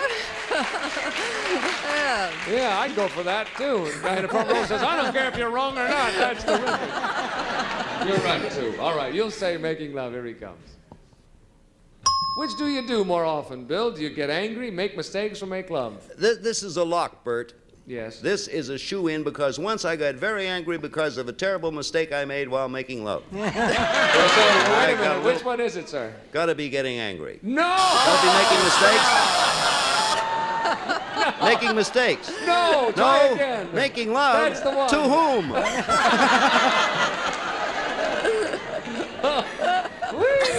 Oh, Bill, you're bad. Oh, well, I'll tell you.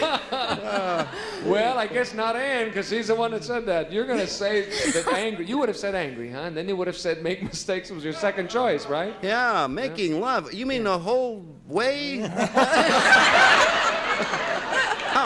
How many days hath September, Bert? Yeah, it's by the firelight. You remember that? Burn my foot.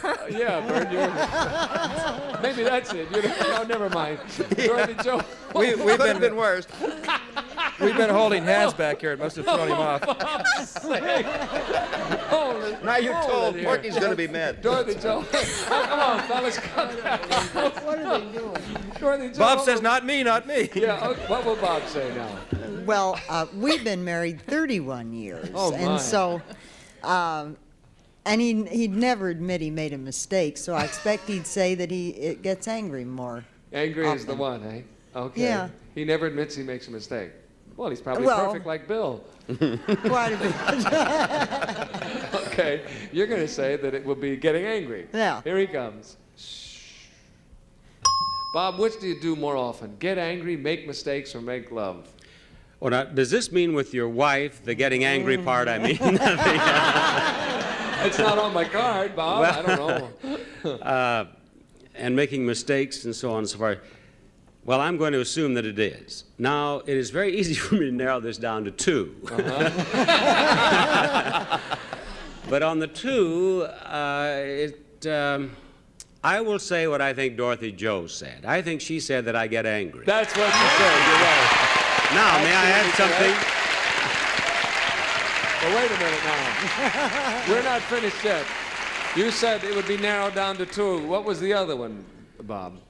That will be my secret I forever see. and ever and ever. Good for you. But what I started to say is, I said get angry because I thought that she would say that. That's right. That is, it's not true. I'm one of the most lovable people I know. Yeah. And why are you laughing, Bob? What were you going to add to I'm that? laughing about the other thing that I didn't say. I got it. Okay. Well, anyway, That's a contented little chuckle. I see. Well, America will have to wonder. In the meantime, Dorothy, Joe, and Bob, and Patty, and Larry split that one in half, and we'll come back in a moment with question number 2 and get things rolling here. Don't you go away.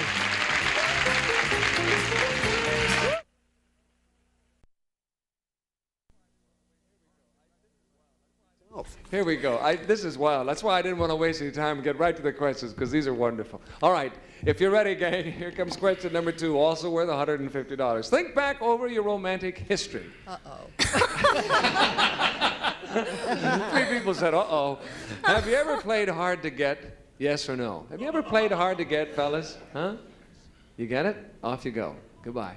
We'll start with you, Ann. Think Bill ever played hard to get? That same Gladys that he was talking about before, right? Yes, the one who invested yes, with her that's eyes? right, yes. Sure, I imagine Bill has, yeah. Don't you all imagine? I would think so. Yeah. No, He's you played don't? hard to get with me. He must have played hard to get with somebody Did he else in really? his life, of course. He did, eh? Yes. Oh. No, he didn't. No, he didn't. He had a bill. No, but he has. Okay, but he Yes, has. his The answer is past. yes. Here he comes. Thinking back over your romantic history, Bill, have you ever played hard to get? Yes or no? That's pre-Columbian. Oh, that far back, eh? Yeah, way, way back. Have I ever played hard to get? I have indeed. Yes, that is correct. That is what Ann said. Big mistake, too. Make a lot of errors that way. Played hard to get. What's he mumbling about down there? Well, who was the Just, person that played hard to get with, Bill? Oh, everyone except Ann. Oh. No, I don't think it's good advice for young people growing up because the more you play hard to get, the harder it is to get. Yeah, I got it. And I just said I got it. You can have it, Bert. Yeah, well, I've had it. It's not any fun either. Thank you, Bill. Dorothy Joe, what will Bob say? Well, I'm really thinking back. We met when we were in high school, and it was very hard for me to get him, but I finally did. So I suppose if he goes back that far, he'd say yes. Sure, he'll say yes, it was. Sure. Or yes, he did, I mean. Yeah. Here he comes. Bob, think back over your romantic history. Have you ever played hard to get, yes or no? After doing a monologue of 2 or 3 minutes, Dorothy Joe said yes, and that is right. No, it wasn't that long at all. Did she? Now, you said Dorothy Joe said yes. Does that mean you don't really think you did, Bob? No, I did not. Dorothy Joe and I had our first date, and she went home and told her mother that we were going to be married. Well, we were juniors in high school, and I thought that would be ridiculous, you know? So I held off until we were seniors in high school. That's really playing hard to get. You showed her, didn't you, Bob? I really did. I wasn't easy. No, absolutely. Thank you, Bob. Patty, what will Larry say? We were just talking about this the other day. No. If he doesn't say this, he is telling a no-no. A no-no. He has never played hard to get, ever. I know this in my heart and soul is right. Okay, the answer is no, he has never played hard to get. Never. We've heard this before, haven't we, Bruce? Charlie Brill is fond of standing up saying, I smell victory! And he's wrong every time. This is right, though. This one's right. Never. The answer is no. Here he comes. Oh. Larry, think back over your romantic history. Have you ever played hard to get, yes or no? Like the Academy Award-winning song, I'm Easy. I've never played hard to get. That's right. That's what you said. No, I've never played hard to get. You're all right. We split it 3 ways. That was very easy for you. Nice close game. We'll change places at halftime. We'll bring the men out front, and we'll come back with the second half. Please come back. See you in a moment.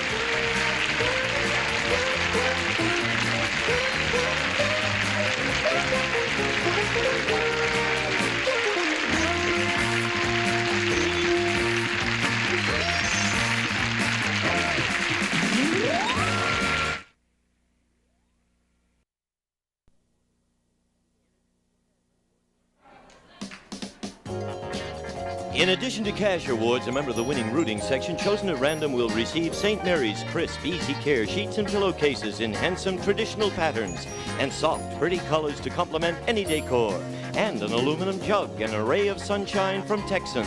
Naturally sweetened orange juice and grapefruit juice. Texan, open up a can and let the sun shine out. And 2 days rental of HR's portable steam carpet cleaning system with a supply of rug cleaner and shampoos. HR Carpet Care Centers available in supermarkets. And a tray and a supply of rice-a-roni. Big flavor side dish that's so quick, so easy. Saute and simmer to flavor perfection rice-a-roni, the San Francisco treat. Back to more Tattletales in just a moment.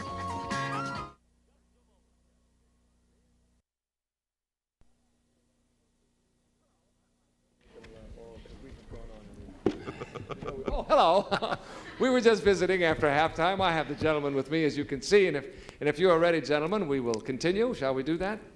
Okay. All right. Well, before the question, I have an answer. Oh. There are people who want to see your show, and the answer is if they want to see it, it's Wednesday night. Is that not correct? That is correct. Wednesday night on CBS at 8:30. And there are also people who want to see your show, which is the Pillsbury Bake Off, August 31st. On CBS. Hey, we'll be watching for both, I hope. No one wants to see your show. While you're on that subject, I don't have a show all week. I'm not doing a thing. All week? Well, come over to my house and watch mine then. I'll be glad to. And then we'll go all over to Bob's and watch his. I do finger shadows. Yeah. All right, ladies, if you're ready, the question is for you. It's worth $150. Here it is. Ladies, you're throwing a party for your husband, and as a surprise, you've rented a print of his favorite movie. What movie would it be? Okay, good question. Off you go. Bye. Thank you. The image that comes to mind is that you've rented a print. No camera or projector, just exactly. a print. Just a print. And we're going to start with you, Bob. What movie would it be? Thanks a lot. Do you know the last time that I was in a movie theater? I saw the premiere of Cleopatra with Burton and Elizabeth Taylor. Right. That's the last motion picture I saw. That was I mean, about now we have the 1960. Z channel now, so I see that. But I think that Dorothy Jo will probably say Squaw Man. Squaw Man? No, that was not one of the first pictures made. No. I was going to say.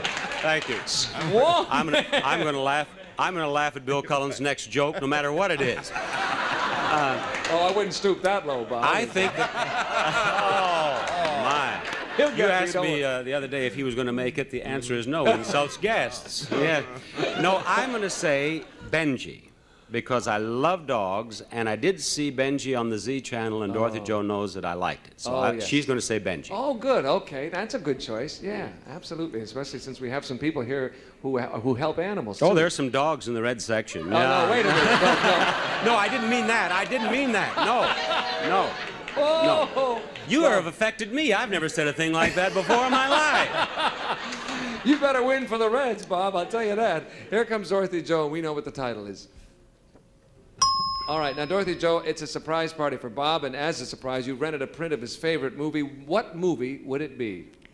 Well, we haven't been to a movie since Cleopatra, and so Yeah. the only thing that I can think of that he might conceivably have said is Benji. That's the one! Oh, it's unbelievable. That's unbelievable. Good. That is incredible. Out of the thin air, she picked up. I don't know, gang. Now, That's extraordinary. I Bob. want you to know that not yesterday, but the last time that I was your guest, do you remember going through a show without getting one answer? I know you did have a Red little section, trouble. you are a part of one of television's great comebacks right now. Okay, that's incredible. Larry, what will Patty say? Well, I think she's going to say Casablanca, starring Humphrey Bogart. Casablanca. Yep. Did you see the premiere of that, or was Waited in line in the rain to see I it. see. Okay, Casablanca is the answer. Yes, Okay. absolutely. Here she comes. Patty, you've got a print of Larry's favorite movie to show him at his birthday. Yes. What would that print be? What movie? Without a doubt. Casablanca. That's the one. You got it. Amazing. You see, about that, yes, you see, Larry. You know, you guys are making this look easy, and this is not an easy question. It's incredible. I don't. That's really incredible. Bill, what are you going to do Will you about folks this? in my section take a check? That is the hardest question, and two, I haven't been to a movie since Cleopatra. Wait a minute, I happen to have been I to the used to go to the opening. movie regularly. I yeah. was at the opening of that as well, in New York. Was that New York, Bob? No, it was here. Oh, okay. Yeah, No wonder I didn't go. This is like the two.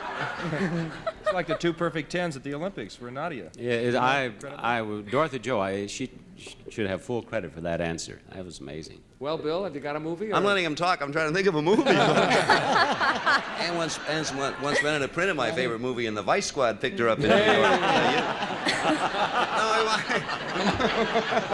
She never got it home, Bob. See, I That's broke the my... best line since Squaw Man. And it wasn't low. I laughed a lot, as a matter of fact.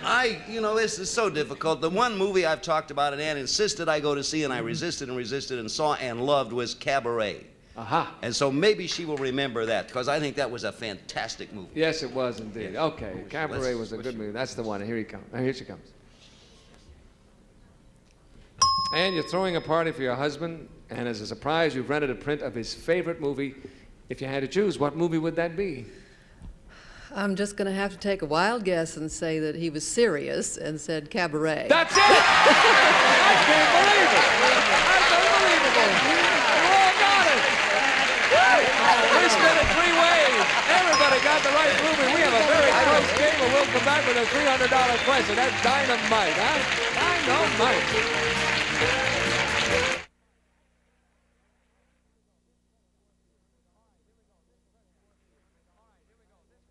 occasionally go. All right, here we go. This question worth $300 will decide the issue, and you can see it's a very close game and an awful funny one, too. I'm losing my voice from laughing. If you're ready, ladies.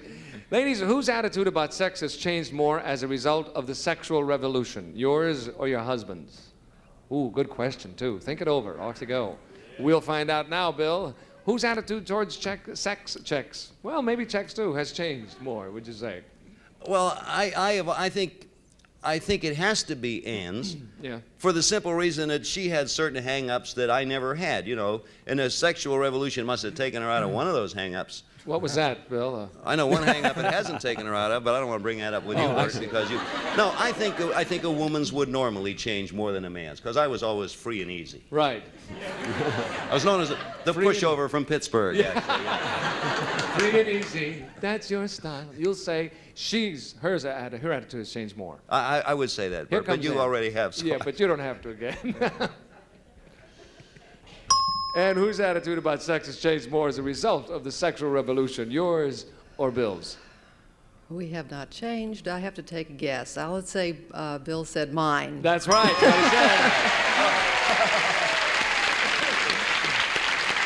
Absolutely right. In what way has it changed, do you think? I haven't changed. It really hasn't. Yeah, all these young kids are revolutioning around. We're not. Revolutioning around. Bob, quick, get Squall Man in there again. Yes. I don't have anything to say, but hurrying along anyway. I think this is really a very difficult question. And my attitudes have not changed particularly. And I don't think Dorothy Joe's attitudes have changed particularly. But I do think that Dorothy Joe will think that I said that her attitudes have changed more than mine. And since I think that she thinks that I said that, I'm going to say that she will say that.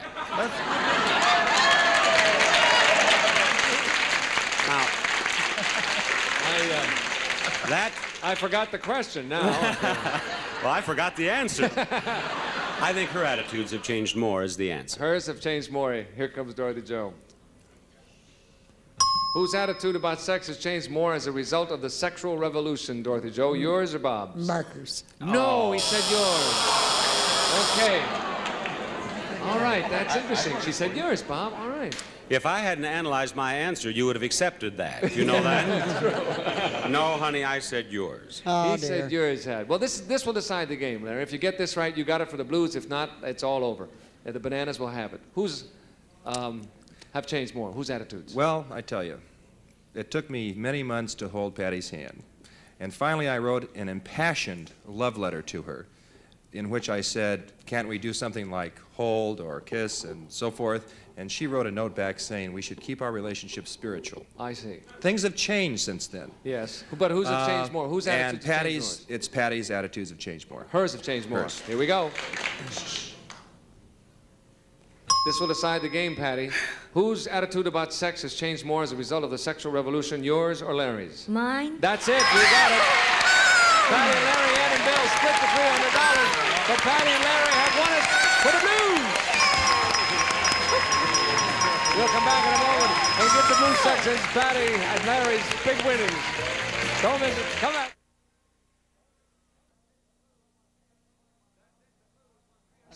That's it. The Blues won $325. We had 1,000, a total of $1,325. Thank you all. Bert Conley saying so long. See you next time with Tattletales. Bye. This is Gene Wood speaking for Tattletales, a Mark Goodson, Bill Todman production. This program has been edited for broadcast.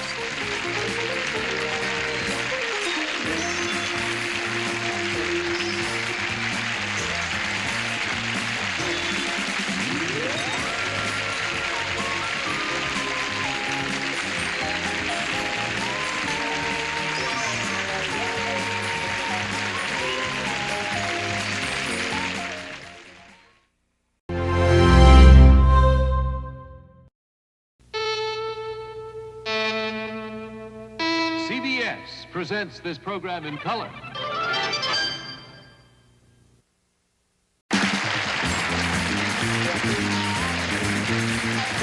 Everyone everyone in this arena has a money stake in one of our famous couples as we play the game of celebrity gossip, Tattletales. And here's today's star of Tattletales, Bob Barker.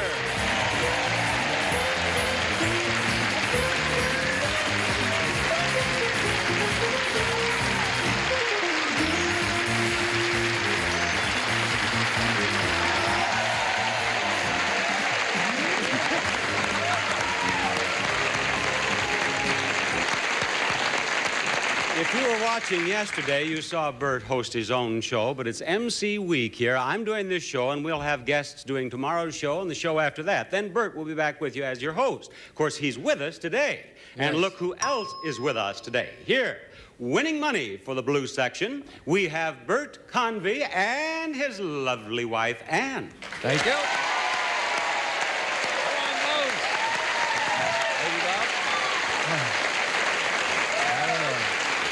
And playing for the banana section, we have none other than the star of Family Feud, formerly the star of Lucky Pair, Richard Dawson, and his lady, Jody. Lucky Pair, I remember that. And red section over there, playing for you, we have a guy who's been around fooling them as long as I have. Jack Nars, star of Concentration, and his wife, Doe. We'll do it. More like it. Now, gentlemen, you have spent a lifetime asking questions. You're about to answer some. Ladies, you can hear me? Yes. All right, here's the first question. I get so many kisses from happy winners on The Price is Right that if I didn't come home from work with lipstick on my collar, my wife wouldn't believe I'd been at work. If your guy shows up after work with lipstick on his collar, do you ask him about it or ignore it? All right, girls, we'll say goodbye to you for the moment. And gentlemen, this is for $150. I will begin with the old master himself, Yeah, who's Bert getting older? Convey. I'm getting older faster, too. How do you answer that question, Bert? Two quick stories come to mind. I'll tell one of them. The other, a while ago, I came home and I had perfume. She gave me a kiss. Hi, honey. What's that? Panic. I said, what's what? What is that perfume? What is that? I don't know, and I didn't know. And I went like that. I said, gee, it's very familiar. She said, I'm sure it is. I said, I don't know, honey, I don't know. Well, what do you wear? I said, and what do you wear? We go, it was hers. She doesn't really say anything about it. I don't remember coming home with it. I carry a couple of spare shirts around with me so that I don't have that problem. I'm using his dressing room, and he's not kidding. He has shirts all over. So the question is, what would she say if I came home with lipstick? Yes, would she ignore it? Oh. Or would she ask you about it? No, she would not ignore it. She would not. No. She'd ask you about it. She would ask me about it. All right. Bert says that she would ask him about it. Let's have Ann with us again, please. Ann? Yes. Yes. Ann, you heard the question. Let me repeat just the last part of it, please. All right. If your guy shows up after work with lipstick on his collar, do you ask him about it or do you ignore it? Would I ask him? As soon as he came to, yes, I would ask him. You...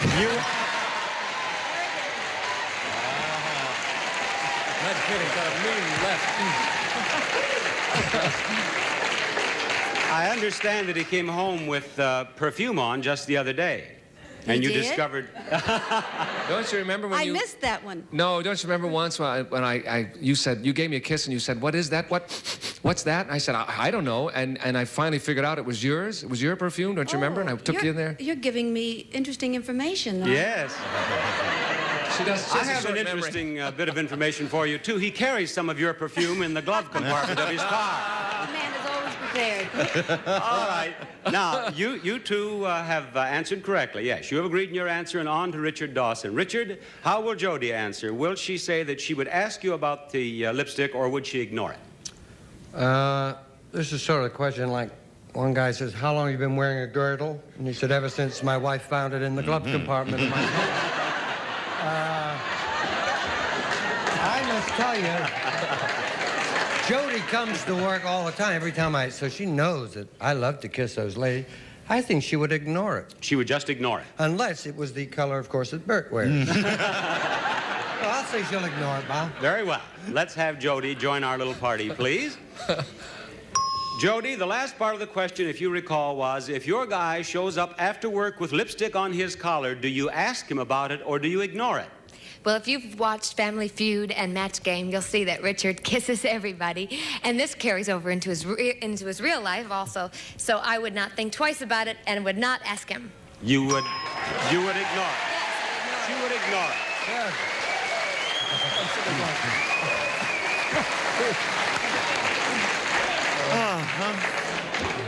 I want you and Dorothy Joe to have a long talk after the show. Jack Nars? Yes, Bob. What would Doe do? Would she ignore the lipstick on your collar, or would she ask you about it? Well, now, Bob, you know I desperately need a right answer, having gotten none on the yesterday's show. You had a problem or two. So I'm going to play it perfectly straight. Boy, she better be right. She goes to all the tapings with me. She sees all the action. She knows that when somebody wins a car on concentration, they run up and give me a kiss. She sees it, and when we get home, if she leaves a show early or something and I come in, she would not question it. She would just ignore it. She would ignore it, is Jack's answer. God, I hope so. And the red section hopes that is Doe's answer. Let us speak with Doe, please. Doe, if Jack should come home after work with lipstick on his collar, would you ask him about it or would you ignore it? I would ignore it. You would ignore it? So they split the $150 three ways, $50 for each couple, $50 for each section, and we'll be discussing more interesting subjects with our panel after this message. Time to meet us on the Buzzer Casino floor for Family Feud. Families take a spin at the top answers, hoping to hit the jackpot. Survey said. Family Feud, all this week at 10 p.m. on Buzzer Casino. Feeling lucky? And we're ready for our next question. Now, the question is this, ladies. What percentage of your man's appeal is based on his ability to make you laugh? Is it closer to 10%, 50%, or 90%? Now, cogitate on that for a spell, and we'll have you back with us shortly. There they go.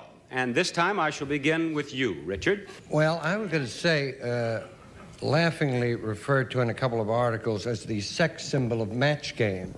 And every time I get romantic with her, she laughs like the devil. I will have to say 90%. 90% is his answer.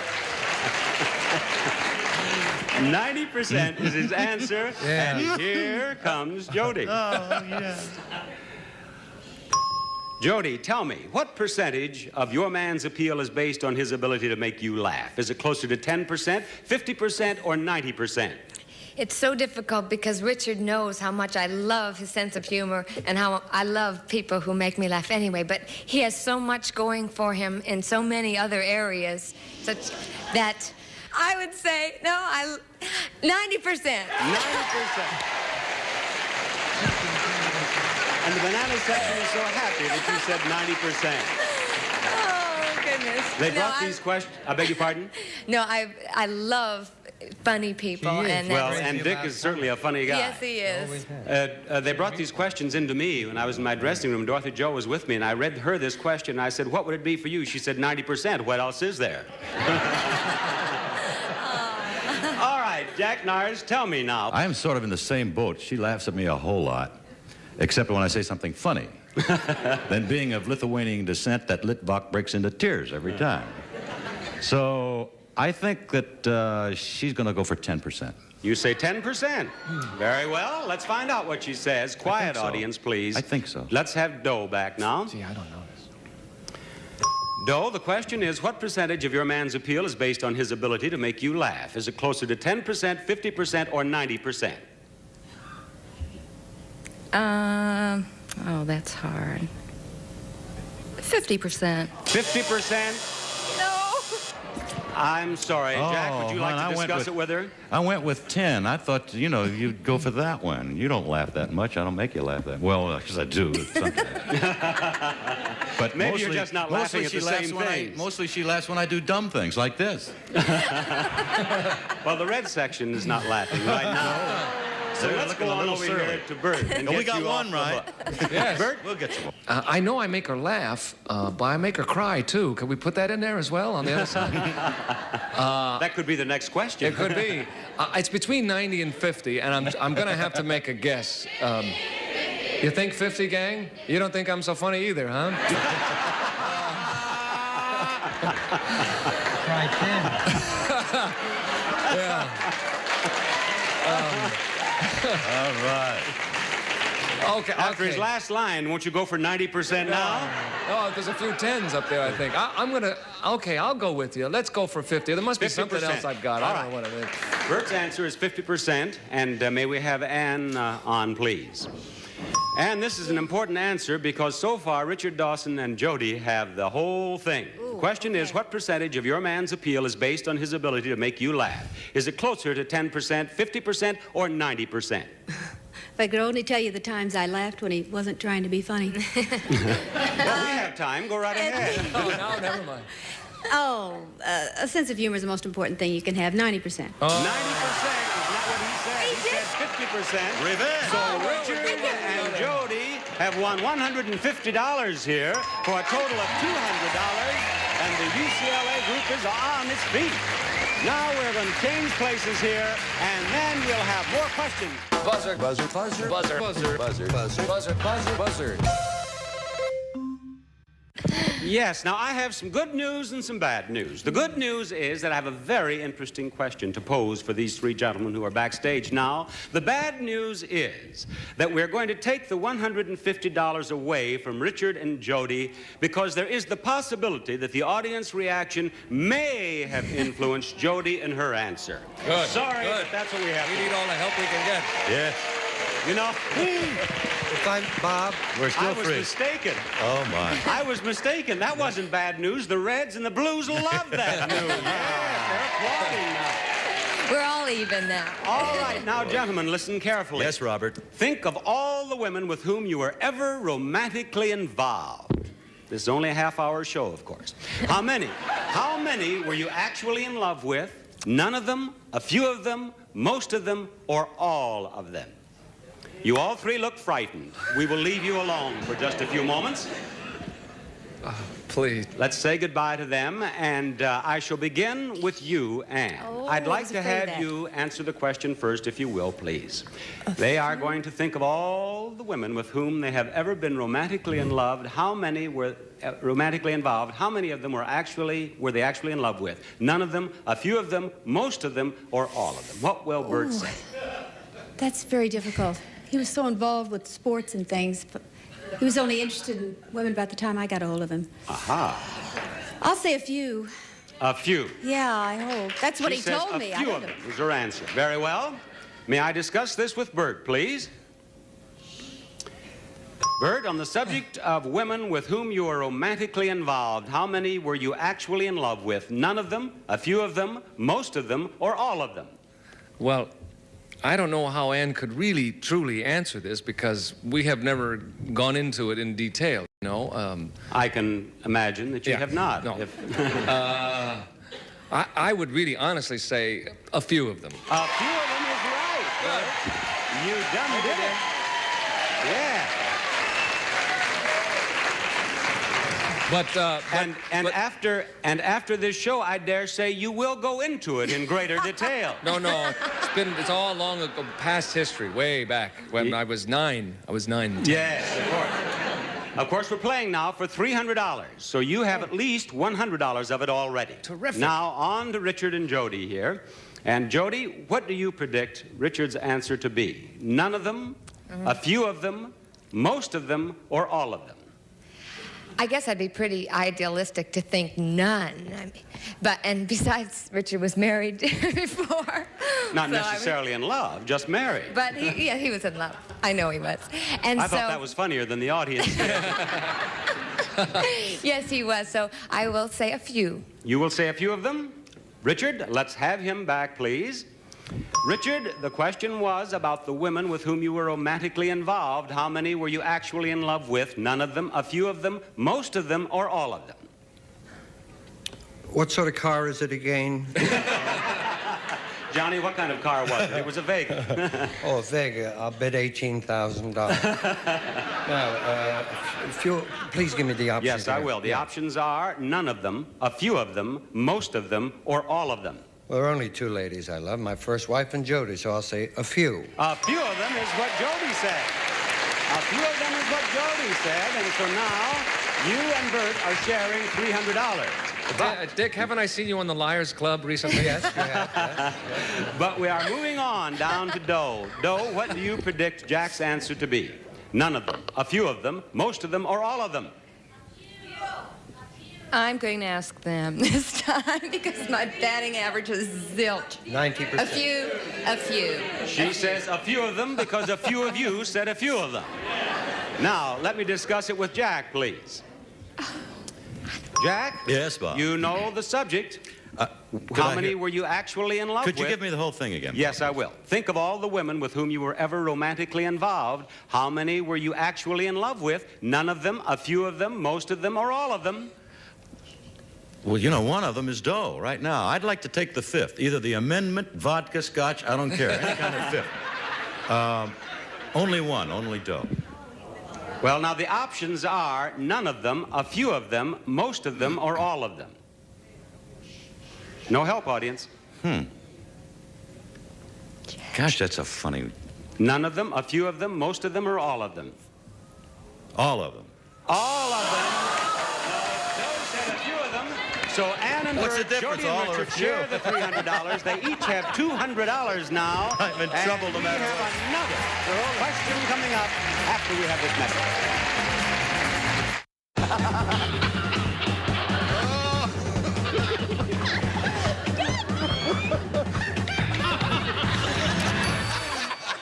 It's still anybody's game because this question is worth $300. Ann and Bert have 200, Jody and Richard have 200, and Doe and Jack have 50. And I'm going to begin with Doe and Jack when we asked Jack for his answer. The question, gentlemen, is, in the course of the last month, which of the two of you complained more about anything, you or your gal?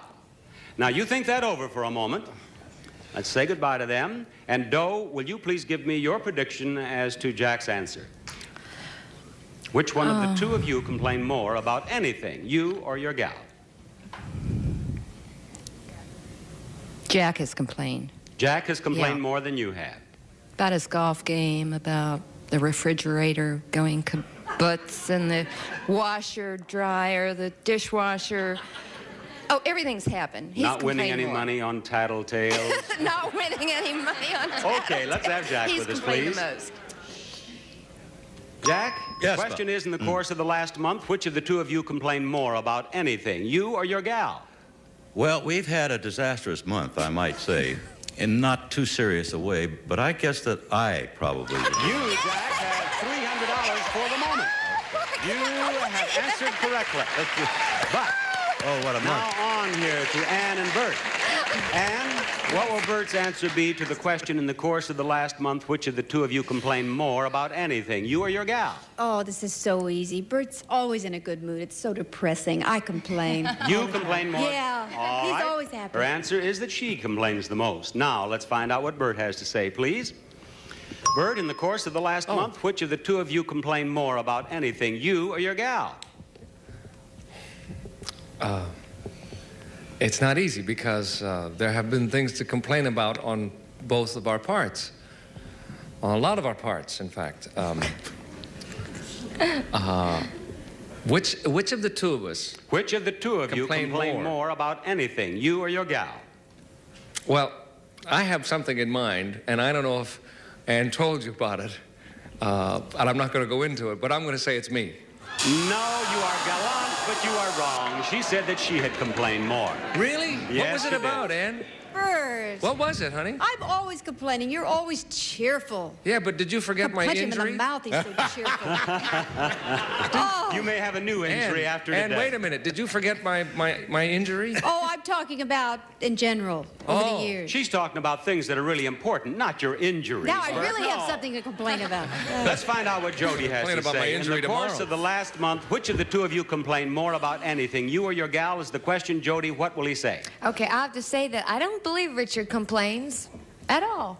He's not a complainer, and I don't really think I am, but he has said that I do complain. So he's probably going to say I am the He one. is going to say that you, Jody, complain more. Mm-hmm. All right, let's have Richard, and he will speak his piece. Richard, in the course of the last month, which of the two of you complained more about anything, you or your gal? This is really just a guess. I'll say me. You will say you, and that is wrong, and Jack and Doe win $300, which gives them $350. They have come back, one of Tattletales' great comebacks to win the game for the red section. And we will be back after we have a look at this. Up next, how you doing on those bracket choices? Well, Jim Perry's hoping for a hosting win on Card Sharks. Stay tuned. Well, these blinking lights tell the story. Doe and Jack came through, $350. And of course, to that, we add $1,000, so their total will be $1,350. How about that, red section? But you fought the hard fight, all of you did, and it's been a pleasure for me to have the opportunity to do your show, Bert. Listen, this is a fun show to do. Thank you, Bob. Don't get to like it too much. You got me worried. No chance of me taking over from you. You do a beautiful job, and tomorrow you will see Jack Nars doing a beautiful job on Tattletales. Okay. Now, Bob Barker saying goodbye, everybody. This is Gene Wood speaking for Tattletales. A Mark Goodson, Bill Todman production. This program has been edited for broadcast.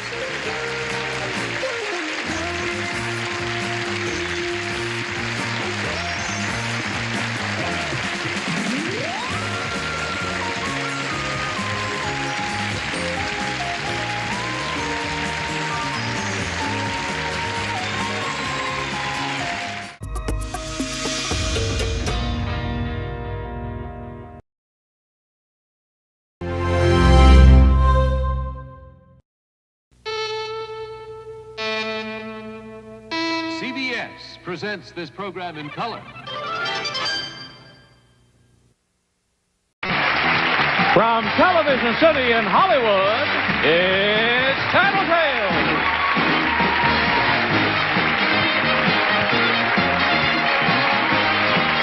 Welcome to the game of celebrity gossip, Tattletales. And now, here's the star of Tattletales, Bert Convey.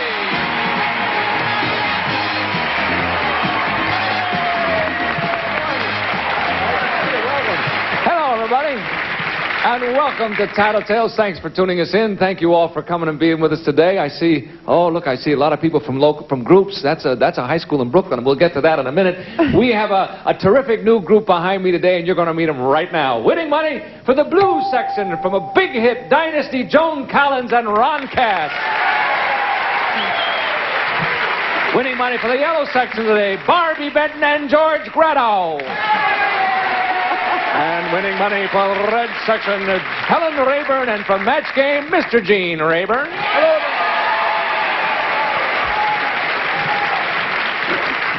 Welcome to you all. It's nice to see you back again, Joan and Ron and Helen and Gene. And this is your first time, Barbie and George. Welcome to you. Thanks for coming. I got to tell you how thrilled I am for you, Joan, really, because the show is such a big hit, and you're terrific on it. You're nasty and wonderful. Yes, indeed. Isn't it delicious to play it's so wonderful to be nasty. My true character can finally come out. Yes. And also, it's a special day. We should also mention, I think it's really nice, that you and Ron are celebrating your 10th anniversary. That's we right. wish you very good wishes on that. And they said it wouldn't last. Yes. And if things go real well today, you might make 11, and I hope you do. Guys, here's the first question. It's worth $150. Listen carefully. Men, you have a very, very erotic dream about one of your wife's lady friends. Would you tell your wife about it? Yes or no? You have a very erotic dream. Off you go. Does Ron dream a lot, Joan? Yes, not only does he dream, he also snores occasionally. I think it's when he's snoring that he's having the best dreams. I have some very attractive lady friends, I must say. You do, huh? Yeah, because I really like attractive women. Yes. And so I find that they are my closest friends. I've got a whole bunch of them all over the world, yes. You got any numbers or no? Not on me, maybe later.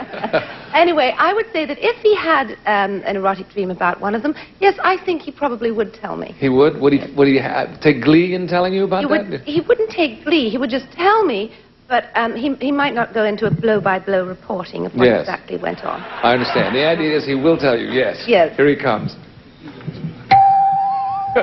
Ron, would you tell your wife about it, yes or no? I've never had an erotic dream about one of my wife's friends. So, if you did, however... Well, my erotic dreams about her, I'll tell you, yes, I'd tell her about it. That's right.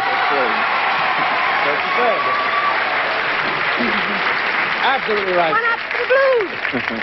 Well, you've started off very nicely. You've never had an erotic dream about one of your wife's friends, eh? No. Well, that's all right. You don't have Ask him to. about me. I do, of course. That's what I said. Of course, I of course. have them about Joan. Barbie, what will George say? Well, I would imagine that if he were to have an erotic dream about one of my gorgeous girlfriends, that he would probably tell me about it so that we could laugh about it. Oh. You know, but I'm sure that he has lust in his heart. Would you say you could laugh about it? Would you find that terribly amusing? Sure. Yeah. Because he did tell me. That's true. But then I'll have to wait and hear his answer. If he didn't tell me, I'll smack him. That's right. We'll find out now, won't we? George. Oh, George. Yes, Bert. Are you going to tell Barbie?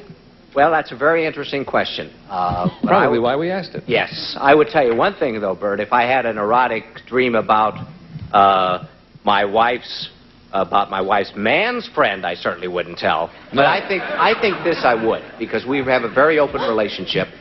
And the answer I would have to say is definitely yes. Yes, and you're right. What a guy.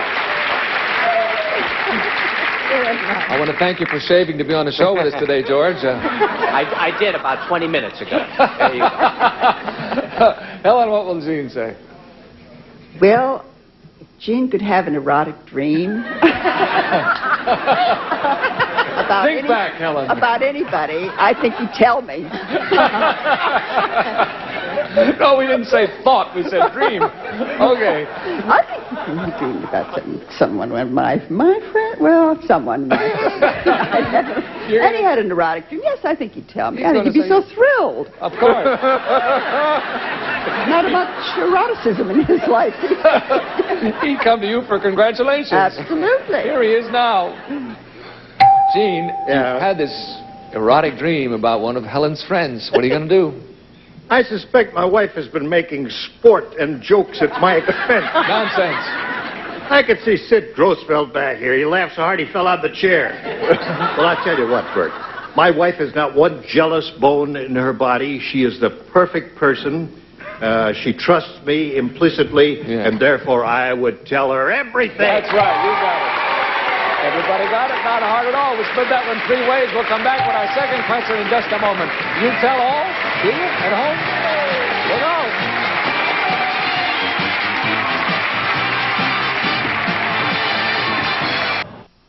go. Hello. Question number 2 coming up, and this is it. If you're ready to go, gentlemen, we have a 3-way tie. What a nice way to begin. We'll fix you. Men, you pick up some snapshots at the Photoshop and look through them. There's one of your wife that makes her look unattractive. It's not easy to do, but we're saying that for fun. Would you throw it away right then and there, or would you bring it back to her with the others? What would you do if that happened? Or has it happened? Off you go. We'll start with you, Barbie. There you are. He's got the pictures, and one of them is really not flattering. What would George do? Oh, he'd bring it back. He would? And he'd shove it in front of my face. Say, there, He'd make sure that I saw that one. He would, eh? Yes. What a rotten guy. I know. He wouldn't throw it away at all. No, he'd say, there's something wrong with your makeup, dear. I think you should work on that. Oh, he would make it He would construct- try to help me, actually. What would you do if you saw a picture of yourself? Would you pick them up? If I saw a bad one of George, I would probably hold it back. Yeah. What about if you saw a bad one of you? If I saw a bad one of me, personally, I would rip it up so fast. Throw it away, right. But George won't, you say. No, I think he'd show me everything. Okay, here he comes. Hello there, George. Hello there, Bert. What are you going to do with the pictures?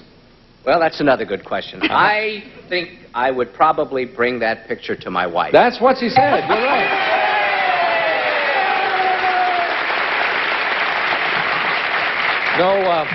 No trepidation on your part at all, George? You'd... No, because I know that once she saw it, we would burn it together. Aha! Helen, what will Gene say? Oh, I don't know what Gene will say. I think he probably would bring it home because he doesn't like to waste anything, and he probably would like to pair up the pictures. So he'd say, here, dear, it isn't very good looking, but this is the way it is. Sure, he'd show it to me. He'd bring it home. He wouldn't tear it up. On the other hand, let's put the shoe on the other foot. What would you do if you saw some pictures and a couple of Gene were just awful? I'd tear them up, and I'd tear them up myself, too, which I've done many times. See how much you love them, and they don't care, do they? They don't. Okay, he's going to bring them home. Here he comes. Gene, what are you going to do with the pictures? One of them's unattractive. Well, you know, this has happened. We've been taking pictures for years, and one of us will go get them and bring them home, and I don't think I've ever thrown away a picture. My wife knows that she's secure, and she's beautiful and gorgeous and all that, and so why should I throw it away? I wouldn't throw it away. That's what he said. Well, that's easy. Who's smart? All right, Joan. Let's see if we can complete that. Oh, dear, oh, the dear. answer going to be different, I've is got to it? keep up with the Joneses here. Well, Ron takes pictures constantly. I mean, he's a camera freak. And he's taken a lot of me through the years, without makeup, in all kinds of different poses and situations. Oh, really? Yeah. And yes, and sometimes when I'm asleep. Loves to take pictures of me when I'm asleep, falling asleep in front of the television set. And he will show them to me. And I'll say, how can you possibly take a picture of me when I'm asleep? You know, having had maybe 2 or 3 glasses of wine too many. It's not really nice to do. No. Anyway, if he does that, he does not throw it away. He would show it to me, whatever it was, however ghastly I look. These three guys are diabolical, aren't they? They don't care. Look at this, sweetheart. Okay, you'll say and yes. Float. He'll bring it back. Okay, you picked up the pictures, Ron. What are you going to do with them? This is a tricky question for us because, first of all, I take a lot of pictures of Joan, and I've never seen a bad picture of her yet. If it was pictures that I took, and I found an accidentally bad picture, I'd throw it away. But if they were hers, I wouldn't. So? How do you answer that one? Well, I'd throw it away. No, that's not what she said. I told you it was a tricky question. Oh, I thought he was not going to say that, but he did. I'm sorry. You never throw it. What about all those ones drunk by the television set asleep? Oh, they were pretty. That turns him on. Are you kidding? Right. Barbie and George and Helen and Gene are right at halftime. We'll split that in half. Girls, step to the rear, if you will, ladies, and we'll come back with the second half in just a moment. Don't throw anything away. For God's sake!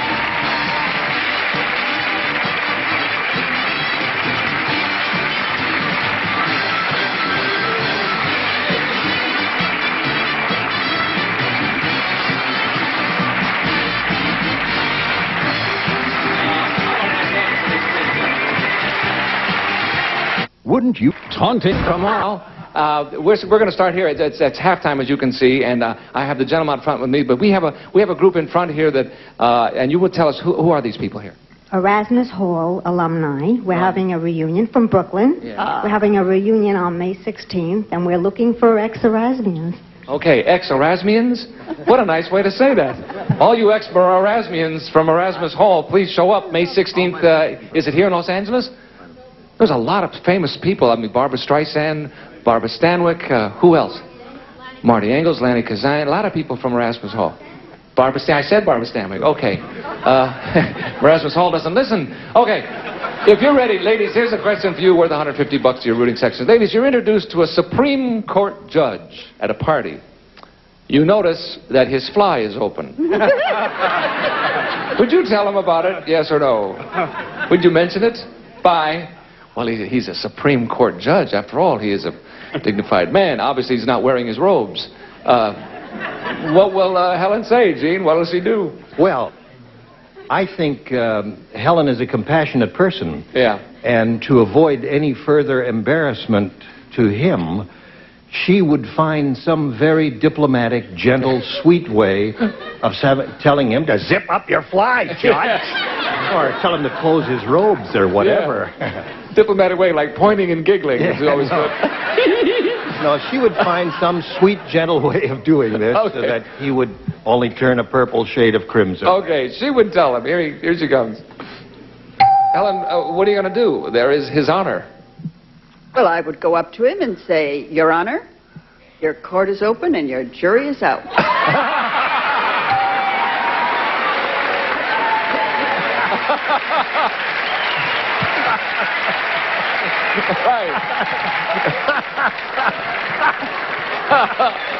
Oh, sign up that woman. Very well said. My goodness. But what's her answer? And the verdict is guilty. You're absolutely right, Helen. Thank you. My goodness.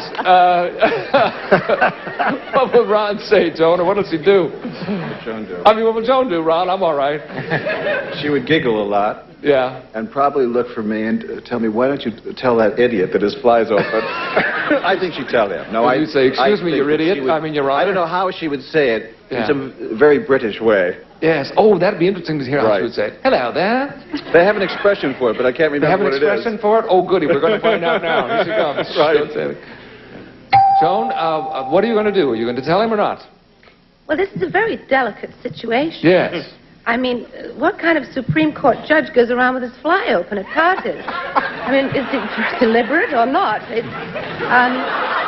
depends. I mean, if I was working with an actor and we were going on stage, yes, I would tell him. But a Supreme Court judge who I've just been introduced, I would say, hello, Your Lordship, Your Highness, or whatever, and I would turn away. I would not tell him. You wouldn't tell him. I'm sorry. Ron said you would. And he said you had a particularly English way of saying. Is there an expression in English in England for that?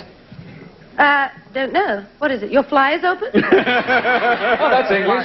She's right. It is. I understood it, and you? It's no, English. It would depend on the person. A Supreme Court judge, no. Yeah, it would be tough. You're I right. would be in awe. There are no Supreme Court judges in England. There aren't any Supreme Court judges in England? It's a different thing. Yes, a different judicial Chief system. Lord Justice. Chief Lord Justice. So you wouldn't say Your Lordship. No, your... Button user. Yeah. What would you say? What do you... Your welfare ship. I don't know. Your welfare ship. What to say? Thank you. Your George, fly what will ship. Barbie say? Well, Barbie's very diplomatic, so I think what she would do is probably go around and see how many other men had their flies open. And if the majority of men had their flies open, she wouldn't say anything. Right. But if less than 50% had it, she would mention it very diplomatically. So I would say... Yes, she would say that. Yes. Absolutely. We should have reworded this for the percentage of men at the party. Right. Who have their We fly want open. that question That's, you know, that's the first, that's the last thing any actor, anybody, I do it every time just before I walk out here. You always reach in and check your fly, right? Because that is the kind of laugh you just don't want to get, you know? Bert, as long as you don't reach in and check my fly. That's right. No, no. I'm only concerned with mine. Thank you, George. Here comes Barbie. Barbie, what would you do now? I would not personally mention it myself. However, Well, you can finish it up. I would hate to see the poor gentleman go through the entire party with his fly down, so I would bring it to my husband's attention and suggest that George mention it to the Right, right. You're still wrong, but it's a lovely answer. And Helen and Jean get the whole thing for the rest. We'll come back in just a moment with our last question worth $300 and out of the side. What would you do? Huh? I don't know. I think I'd say, Your Honor? What's this stuff? Some cereal. It's supposed to be good for you. Did you try it? I'm not going to try it. You try it. I'm not going to try it. Let's get Mikey. Yeah. He won't eat it. He hates everything. He likes it. Hey, Mikey. After all these years, life is still the good-for-you cereal that kids think is just plain good. Okay, here we go. This one worth $300, and everybody can still win. If you're listening, ladies, listen carefully. Ladies, you're buying a home. The agent tells you he has an exclusive documentation. He has exclusive documentation that it was once the secret hideaway of a famous superstar. But if he reveals it to you, the house will cost you $2,000 more. Would you pay the premium to find out who it was? Yes or no? Okay? He can guarantee you that it was, but it's going to cost you a couple of grand more. Think about it. Off you go. Maybe it's the principal rather than the money. Maybe it is the money. Maybe you don't care. What do you think Joan will say? I am asking Joan, by the way. Asking Joan? Yeah, she's buying a house. We've addressed the question to her. She better tell the truth. She wouldn't want to pay the extra $2,000, but she'd find out some way or another. Who it belonged to. Yes, but she wouldn't pay the $2,000. She wouldn't do it? No. Well, why wouldn't she do it, do you think? She's a little tight. Yeah? All right. She watches her money. She does? Yeah. Good for her. Now, she wouldn't care. See, the reason, I guess, if it was a home that someone had lived in, it would be common knowledge. She'd be very curious. But it was a secret She'd die to find out. Yeah. But I think that the $2,000 would be enough of a deterrent. It would? Yeah. Okay, she'll say no. She wouldn't do it. Here she comes. We'll see. Joan, what are you going to do? It's going to cost you $2,000 to find out whose hideaway it was. Well, $2,000's a lot of money, and Ron and I bought an awful lot of houses in our life, and I know a lot of superstars, so they all look pretty much, once you've met one superstar, you've met them all. I wouldn't pay the $2,000. That's right. Absolutely right. You wouldn't be kind of curious because it'd be nice cocktail talk at the house, wouldn't it? Well, I mean, all of those people would be at my house. They don't care. That's right. Probably happened to have been there before, too. Of course, yes. Thank you, Joan. What will Barbie say? Well, Bert, unequivocally, Barbie would not pay the $2,000 to find out, but she would have me pay the $2,000. No, I think that Barbie would not be that curious to spend $2,000 just to find out who it is. Who Really? It was. Yes, absolutely. No kidding. All right. Have you ever lived in a house or bought a house that belonged to someone else who was well-known? Well, we don't know because we didn't spend the $2,000 to find out. You're right again. Thank you, George. Let's see what Barbie says. Barbie, what are you going to do now? It's a couple $1,000. We'll give you the answer if you want to know whose house this was as a hideaway. No. No, definitely no. That's what he said. That wasn't hard for you at all. Why not, Barbie? Well, if I was going to buy a house, I'd buy the house because I was very fond of the house itself, and it wouldn't impress me if anybody famous lived in it. Because I'm not comfortable in somebody else's surroundings. I would buy the house because I was comfortable there. Right. Okay, you're still right. Gene, this will decide the game, sir, right here. Barbie is such a simple, down-to-earth girl next door, isn't she? Just... And a smart businesswoman. Yeah. Well, Helen, I think, would rather live with the mystery.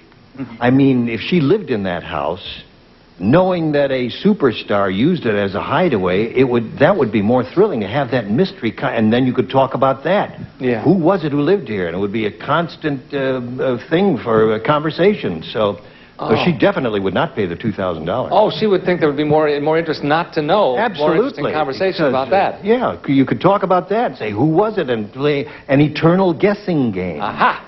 The answer is, have you ever lived in a house that someone famous had lived in before you? Nope. Have you ever rented one that someone lived in before you? Nope. Have you ever had a secret hideaway that maybe somebody would want to pay $2,000 to find out about?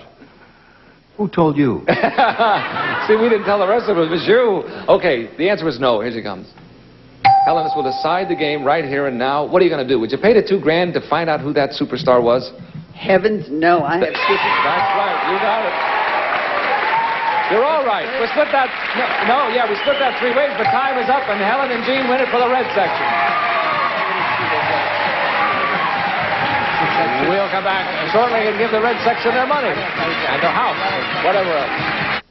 Gene and Helen Rayburn, $375 for the red section. We had 1,000. They will divide 1,375 big ones. Thank you all, and thank you for watching us on Tattletales. Nice to see you. Bert Conley saying so long. See you next time. Bye. In addition to cash awards, a member of the winning rooting section selected at random will also receive Norelco Clean Air Machine. Absorbs cigar and cigarette smoke, cooking, pet odors, and other pollutants. Filters air and freshens room. Norelco Clean Air Machine. An assortment of cosmetics. Helen Rubinstein introduces a new color classic for eyes, lips, fingertips. Classy, convincing. You've waited all your life to look like this. From Blue Luster Home Care Products, Blue Luster Dry, the upholstery cleaner for velvets and other delicate furniture fibers. Bissell's Double Action Floor Sweeper snaps up dirt and litter on carpet and bare floors. Great for quick pickups between vacuuming from Bissell. Hey, what the blank is going on here? What the blank is he doing? Hey, I know her and him. They're blanking hilarious. Whoa, get a load of this blank. Holy blank, this is funny. Match Game, you'll laugh your blank off. Weekdays at 6:30 Eastern, 3:30 Pacific, only on Game Show Network.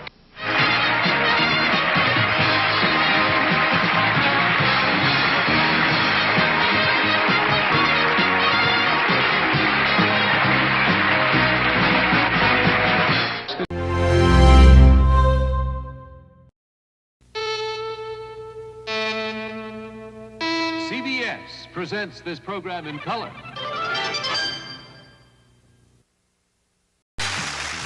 It's the game of celebrity gossip, Tattletales.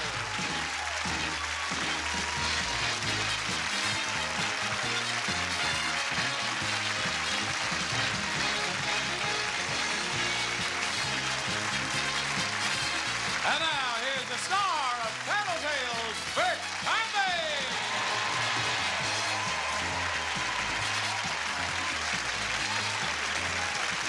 Hello, everybody. Thank you so much. Welcome to Tattletales. Nice to have you with us. By golly, we got a good group today. New group. We don't start on Monday. I think maybe if you watch us regularly, you know that. Our new group of celebrities starts like on Wednesday or Thursday or Friday, depending on when? Friday, thank you. One of you here sees us every day. That woman's going to win a lot of money today, too. You're all going to win some money. Here are the people going to win it for you. For the blue section today, from the blue and the gray, Mr. Lloyd Bridges and Dorothy Bridges. Winning money for the banana section today, also from the blue and the gray, James Carroll Jordan and Penny Pizer. And winning money for the red section today, from Laugh Track, Howie Mandel and Terry Mandel.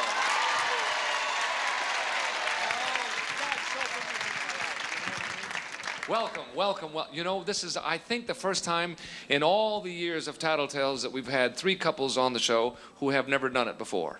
You're all rookies, so... Or seen it. Or seen it. No, kidding. Never done what? Not true. No, never mind. Don't worry about it. You're going to do real well. Actually, the funny thing is, rookies, people who've never done it, usually do very well, unless they know each other well. How long have you been married, Lloyd? Quite a long time. Yeah. Yes. Dorothy, have you married a long time, too? Well, we've already celebrated our 25th, and That's long enough. Another big one is probably a few years off, but coming soon. All right, we'll visit later, but we got to get on with this because the people here are getting nervous. This question is worth $150. It's for the ladies. Listen carefully. Ladies, do you think there is such a thing as love at first sight? Yes or no? Simple question. Off you go. Love at first sight. What do you think, Lloyd? Now, remember, I'm asking Dorothy the question. That's the way to play the game. You guess what she's going to say. Oh, I have to tell you now what I think she's going to say? That's right. Do you think she believes in love at first sight? It didn't happen that way with us. How did it happen with you?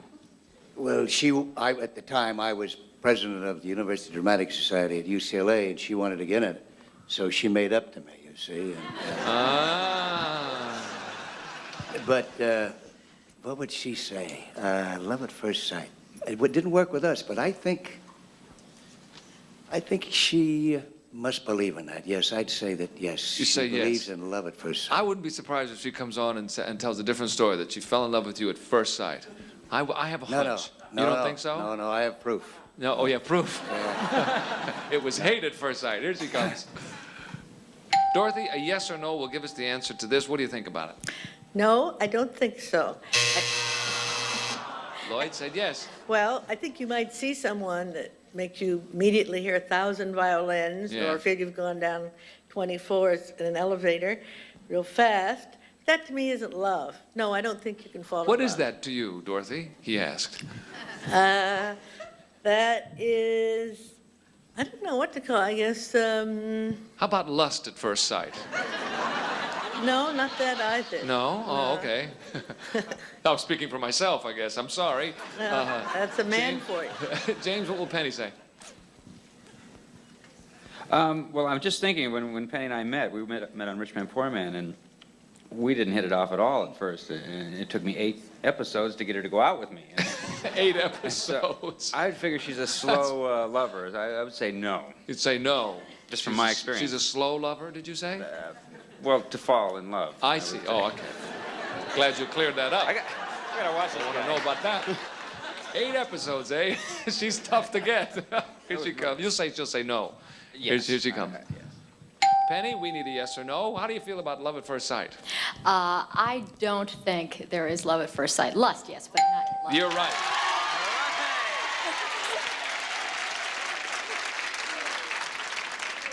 Okay, you're on the boards for the bananas. Howie, what will Terry say to this one? I think love at first sight is possible, right? What?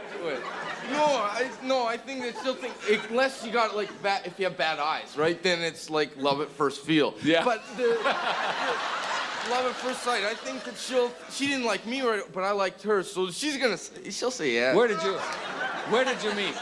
Where did you meet? We met no, we're from Canada. We met in a ditch in Canada. In a ditch? In a ditch. What do you want to explain that, or do you just want to let it go? No. Yeah. Huh? Well, I have to know. I don't care what anybody says. I don't know why she was in the ditch. I was just there. That's where I worked. You were hanging out there. I was a worm picker for 2 months. A worm picker? And so was Terry, and that's where we met. I see. Out there picking worms, were you? No. What a guy. Oh. What was your answer? I forgot. Me too. The answer was no. What was it? Oh, yes. The answer was yes. Okay, I remember now. Here she comes. Terry. Yes. We're looking for a yes or a no from you. Do you believe in love at first sight? Yes, I do. That's what he said. Terry now and Penny and James are right. Split the first one in half. We'll come back in a moment. Question number 2, and you come back to. Now, don't miss this. It's going to be nice. See you in a minute. All right. I'm just meeting the groups we have here. The Nay-Hay Mixers from Orange County. What do you mix? Anything. Booze. I got it. Okay. Here we go. Question number 2 coming up. Ladies, it's for you as well. This one's worth $150 to your rooting sections. Our Magic Genie is willing to give you a TV telephone so your friends can see you and you can see them when you're talking. The only catch is you must use only this phone, and the screen can never be shut off. Would you take the deal, yes or no? Kind of intriguing. Off you go. We've been talking about those phones for years, and so far they're not in use yet. I think they'd be kind of fun. Well, we'll start with you, James. We're asking Penny. What do you think she'll say? Well, I think the first thing she'll say is, I have to keep my house clean. That's true. She would immediately say no. I would. She'd have to. Yeah. Yeah, you because of what the other things that people could see. I mean, like not being dressed. Exactly. I mean, we only clean when we have guests coming and we throw everything in the closet. And right. So I'm sure that just like all the rest of us. Nobody opens our closets, and so that would kill our life. Yeah. If we had that in our house. Especially if you had the phone in the closet, then you'd really be in trouble. You're going to say I'd closet say no. telephone. With the person. Right. All right, you'll say that she'll say no. She wouldn't go for it. Right. Okay, here she comes. Penny, what will you do about the phone situation? N-O, no. That's it.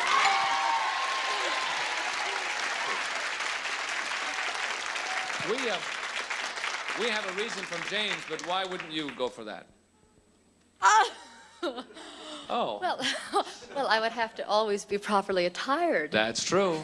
That's true. You couldn't have the curlers in the hair and all that stuff. Maybe Right. you could. Thank you, Penny. Howie, what do you think? What will Terry say to this? Okay, what? Okay, she says, I bet you she says no, because like every other woman, she likes to walk around the house in nothing but those boxer shorts with the little singing monkeys on them. Boxer shorts with singing monkeys, eh? Like every woman. Like all the gals, yes, of course.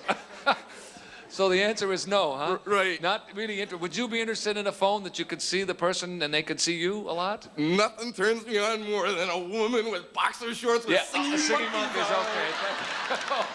The answer is no. Here she comes.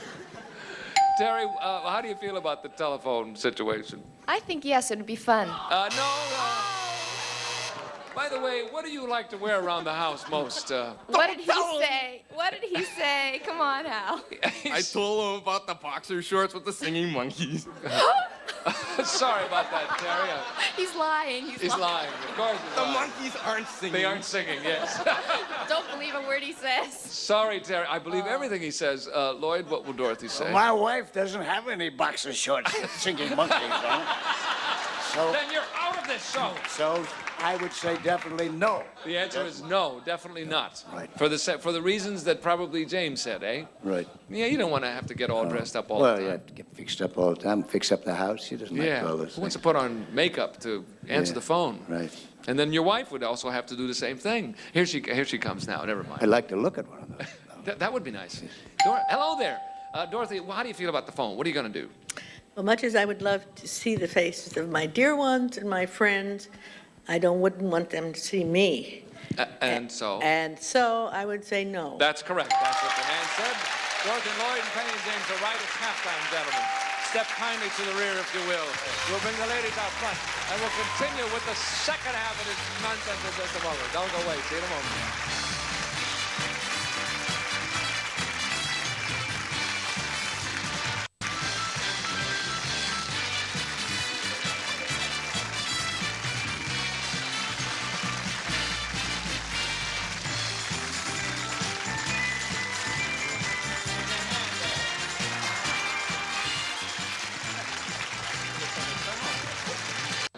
Hello, here we go. We've changed places after halftime. I have three lovely ladies with me. Gentlemen, this one's for you, worth $150. Listen very carefully. Oh, good. Men, Mata Hari's lovers are supposed to have paid her $7,500 a night. And that was when? 1912, 14, round in there?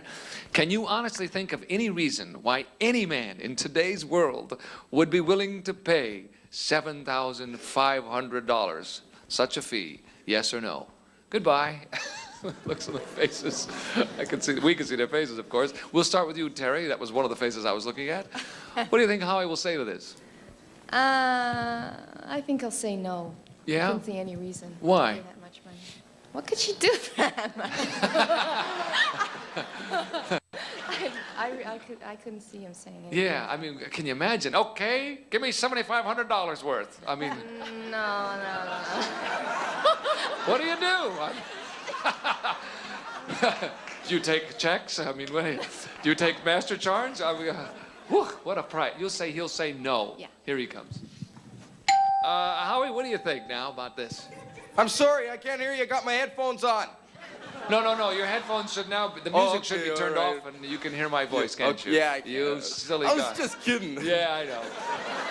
What do you think about a price tag of $7,500? That's a lot of money. Yeah.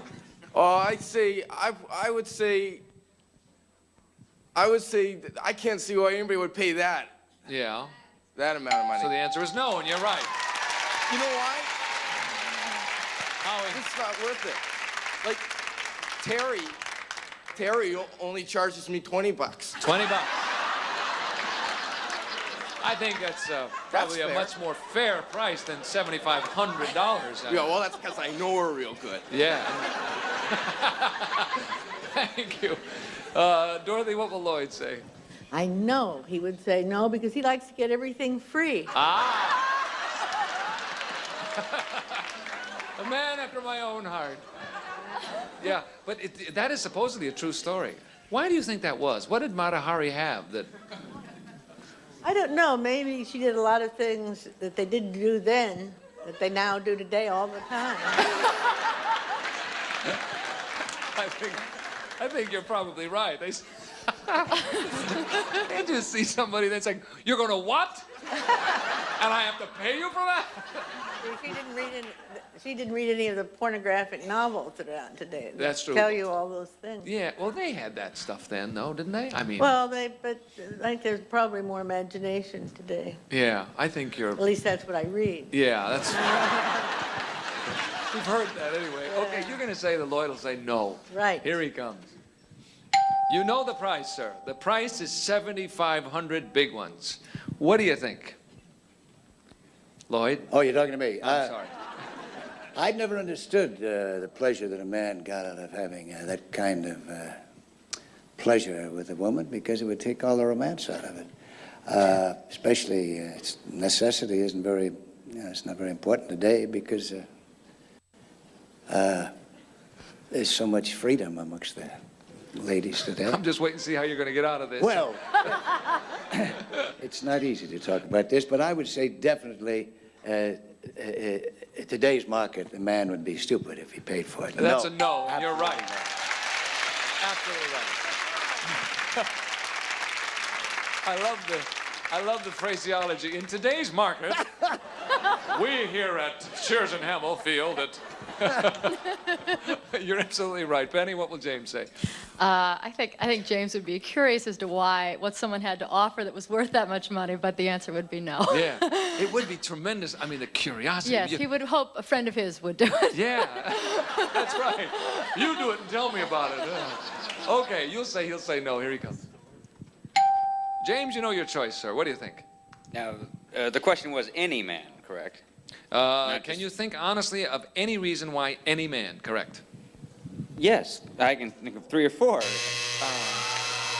No, she said no. But you see how he took it? He took it Yes. in it like Yeah, you he took almost it- said, somebody else. Let someone else try it. Right. And, what you were thinking of 3 or 4 reasons is what you were saying. Right. Yeah. Do you want to enumerate those? One of those? Well, I mean, if you were rich, if she could dance like Mata Hari could have, Dance you know, like Mata Hari, eh? just because you only live once, many things. I don't know. Those are good reasons. You only live once. That's a very good reason. Wrong, but Any a very man. good reason. Any man. Dorothy and Lloyd, Terry and Howie are right. Split it in half. We have a 3-way tie. And we'll come back in just a moment. We'll break the tie with a $300 question.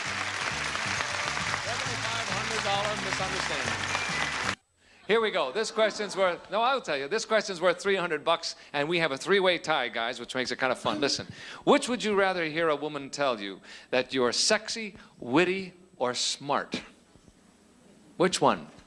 Good question. Goodbye. Ooh, and a tough, maybe tough. Dorothy, what will Lloyd say to this? Sexy. Sexy? Think so? Right, uh-huh. Not witty or not smart? No, I think he'd rather have a woman tell him that. Maybe he'd like to have a man tell him he was smart. Yeah, I don't think But you'd a like to have a lady- man telling me sexy. Yeah. No. Okay, Yeah. you vote for sexy with no, Right. no compunction about that. No, I know. Okay, here he comes. Say, Lloyd, this... Tough one. Yes, this young lady sidles up to you. What would you rather have her tell you? I have a feeling my wife would think that I would say sexy, but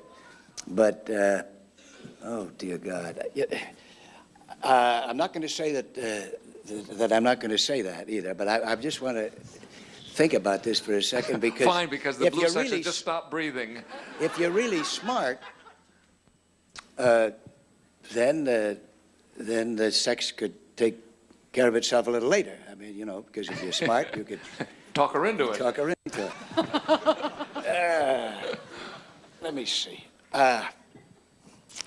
Oh my! I know my wife's going to say I'm sexy. Oh dear God. That I'm smart. No, she said sexy. You were right.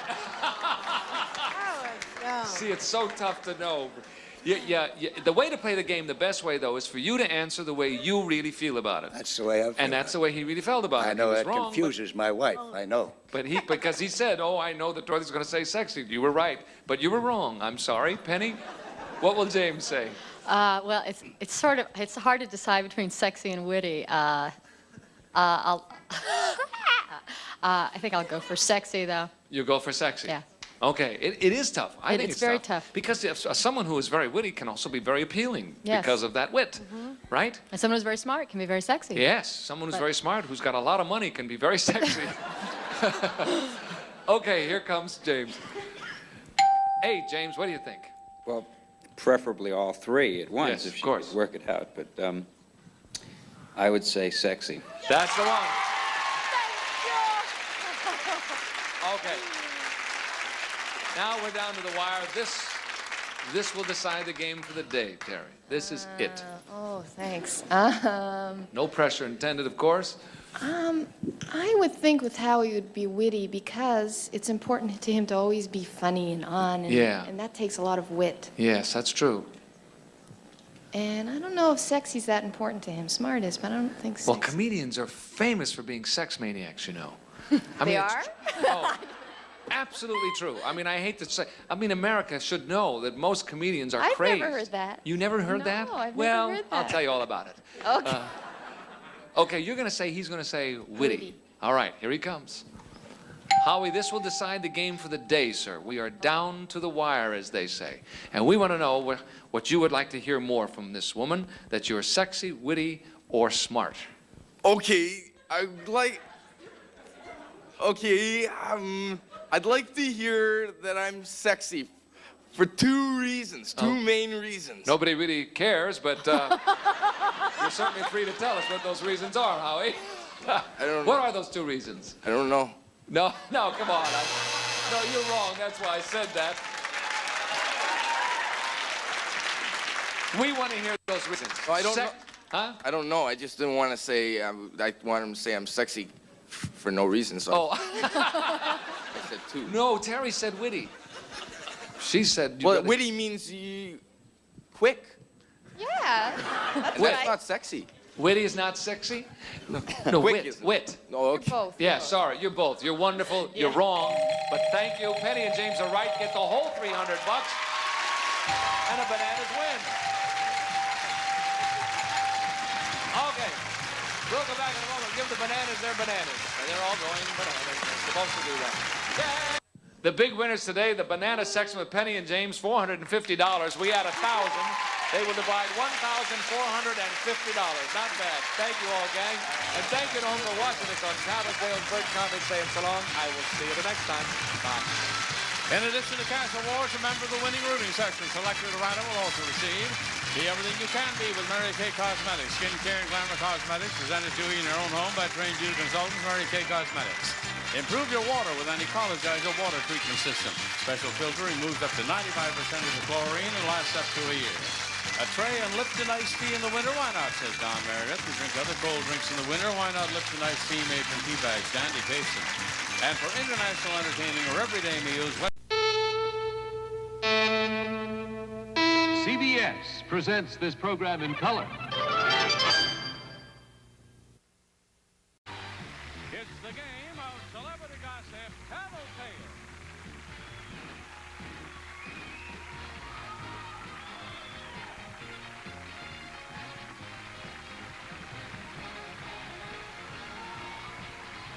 And now, here's the star of Tattletales, Bert Convey.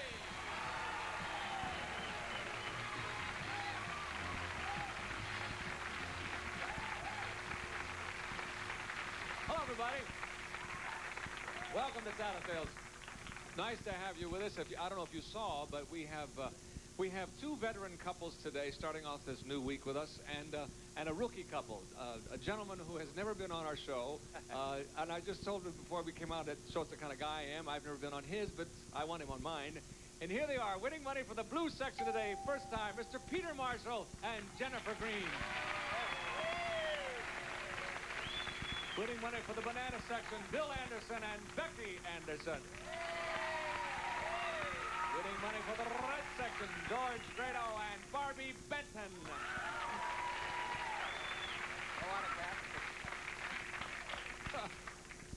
Listen, you guys are veterans. We have to pick on Peter a little bit. Jennifer, we won't pick on you. You're too pretty. But you know, Peter, it's fun to have you here. You've seen this. You know how we do this. I certainly do. Okay. And we don't have to go into a big thing about it. But, well, of course not. But I want you to remember one thing is very important. What's that? I'm asking the person in the back the question. That's the way you play it. She answers honestly. You figure out what she's going to say. If she tries to figure out what you're going to say, we'll be here till, February. It'll never work. True. Okay? She's from Australia, yeah. Oh, I didn't know that. Oh, yeah. What does that have to do with what I just said? Well, she's marsupial. Huh? Never mind. She has the answer in her pocket. She hangs from, I was going to say, she hangs from her tail with a tree? I don't know. Could be. Ladies, here's the first question coming for you. You're by yourself at a secluded beach. The only person on the beach is a middle-aged man. You could be. Peter is on the beach with you. You get a painful splinter in your tush. Jennifer, that's North American for bum, for your bum. You just painful splinter in your bum.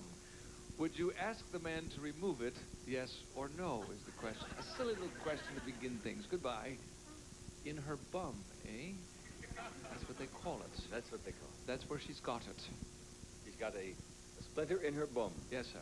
This middle-aged man is on the beach. Yes, he's the only other fellow there. He's the voyeur. Yes. And he says, okay, I will help her. It's her choice. Does she want him to help her or to remove it, yes or no? Knowing Jennifer, she's not into pain at all. Yeah. She would say, old man, do me a favor, and remove this thing from my bum. You would, huh? Oh, yeah. What a gal. She could also have said you could remove this splinter from down under. Would be good. Would not be bad. That would. I'm so sorry I didn't think of that guy. Well, you will. Here she comes. Jennifer, what will you do about the splinter in your bum? Well, I've never had a splinter in my bum, but what I would do is if he's a middle-aged man and he's really nice looking, then I wouldn't mind going up to him and saying, would you please remove the splinter out of my bum? That's what the man said. Very nicely done. Very well done. The rookies are on the board. Rookies usually do very well or very poorly. But you're doing very well, obviously. Bill, what will Becky say? I was just thinking, I know Becky fairly well after, 12 years of marriage, and Becky's a little country girl from North Carolina. Yes. And I think if Becky were on that secluded beach and she saw this guy, she would probably go find a splinter, put it in her bum, as a way to get to meet the guy. So I'm Simple saying little yes. country girl. Pardon me, sir. I love the way you're dressed today, by the way, too. The man dressed as a banana for the banana section. Well, look, I thought I would come out here. We need all the help we can get. I think it's very nice. Very well done, sir. Here she comes. Becky, what y'all gonna do about this here thing? We're going to do it. You're gonna what? We're going to do it. We're certainly Gonna what? he's going to remove the splinter. That's right. That's what I wanted you to say. See, they say that on television, but do you think they really... Yeah, maybe so. Depends how painful, I suppose. We didn't say how big it could be. It could be a huge piece of lumber, you know. George, what do you think Barbie will say? Well, knowing my wife and knowing that she's into styles, I think the first thing she'd want to find out is whether it's stylish to have a splinter in your behind. If that's what Because if it is, going she would around. not have it removed for weeks. It would be there. But assuming that it wasn't in vogue, I think she would probably ask the gentleman to remove it, but he'd have to keep one eye closed. One eye closed. One eye closed. Yeah, that would somehow make it a little less. She could tell me half about it, yes. I understand. Okay. Bring her on. We'll get the half-truth. Barbie, what will you do? There you are with a splinter in your tush. Well, actually, Bert, one of the things that people don't know about me is that I'm exceedingly agile and light, modesty forbidding. And Oh, really? I believe that wherever this splinter was, I could put myself into a position that would enable me to remove it by myself without the assistance of this nice gentleman. And therefore, I would not need his help. That's not what George said, but really we don't mind because the picture Barbie, how of are you you doing getting it home is so tonight? wonderful, we don't really care. Thank you, Barbie. Becky and Bill and Jennifer and Peter are right. Split the first one in half. We'll come back in a second with some more nonsense, and you'll come back soon after you get that splinter removed from your bum. Stay tuned. The night's still young on Game Show. Here we go. Question number 2. This is it. If you're ready, ladies, it's for you. That was very nicely done, and thank you, Barbie, for making my day. Ladies, which would you rather be? The smartest woman in America, the richest woman in America, or the most beautiful woman in America? Which would you rather be? Goodbye. Oh, it's a good one. The richest, the smartest, or the most beautiful? We'll start with you, Bill. What do you think Becky will say? I was afraid of that. Oh, golly. Well, I could be very nice, and I will. She's already the most beautiful. She's got a little ways to go on the smarts.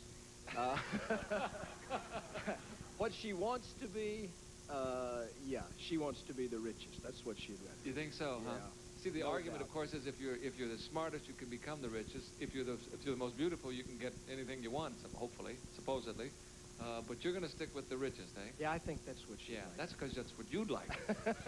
Okay, here she comes. Becky, which will it be? You have your choice. I'd rather be the smartest. No, that's not what... Oh, no, you hadn't.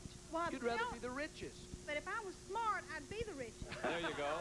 See, And that's... if I was smart, I could be the most beautiful.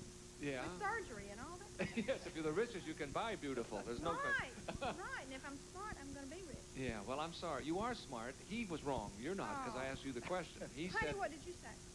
I said richest. you're always on to me about, give you more allowance and all this and that and the other. Give you more allowance? More Only if you take out the allowance? trash and do all those things, though. Thank you, Becky. George, what will Barbie say? Well, I'll tell you, that's a very difficult question. The way Barbie spends, I got to assume she thinks she's the richest. Yeah. So that's easy. Or that you are. And, oh, boy. And the time she spends making herself up, she's got to believe she's the most beautiful. But I would honestly say that I think Barbie would like to be the smartest girl. You think so? Yeah.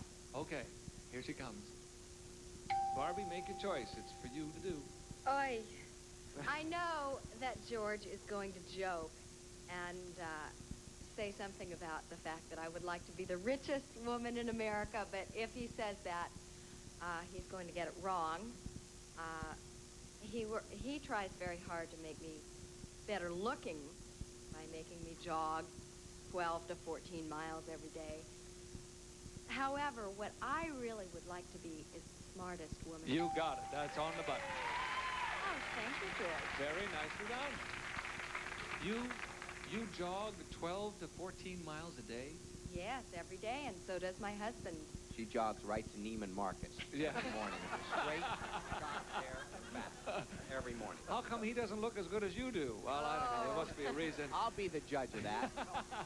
Peter, what will Jennifer say? Well, I'm just conjuring Miss Benton jogging 14 miles a day. Yeah. Watching. It's got to be a pretty picture. Oh, yeah. Oh, yeah. Especially if you're following her in your car, which is the Which best he way. usually is. I don't think Jennifer worries about her beauty. She's beautiful, really doesn't realize how attractive she is. And monetarily, she couldn't care less. She's very career-oriented. And believe me, I think I'd bet the house on smart. Smart. Hmm? Bet the house on smart. Here she comes. Hello. Hello, Jennifer. Oh, hello, mate. Hello, how are you? Oh, just wonderful. Listen, Doc, which are you going to choose? Oh, yes. Well, I would like to say the smartest woman in America, but then all the men would hate me. So I would have to go with the richest, because then I could... Have you got a third choice, Jennifer? He said the smartest. All that... We did? Yes, and you chose the richest. That shows how dumb he is, doesn't it? You're right. You're right. Sorry about that. Barbie and George get the whole thing for the red section, which is nice at halftime. Guys, step to the rear, will you? Second half, step to the rear, guys. We'll bring the ladies up. Continue with the second half in just a moment. What would you rather be, huh? Richest, smartest, most beautiful?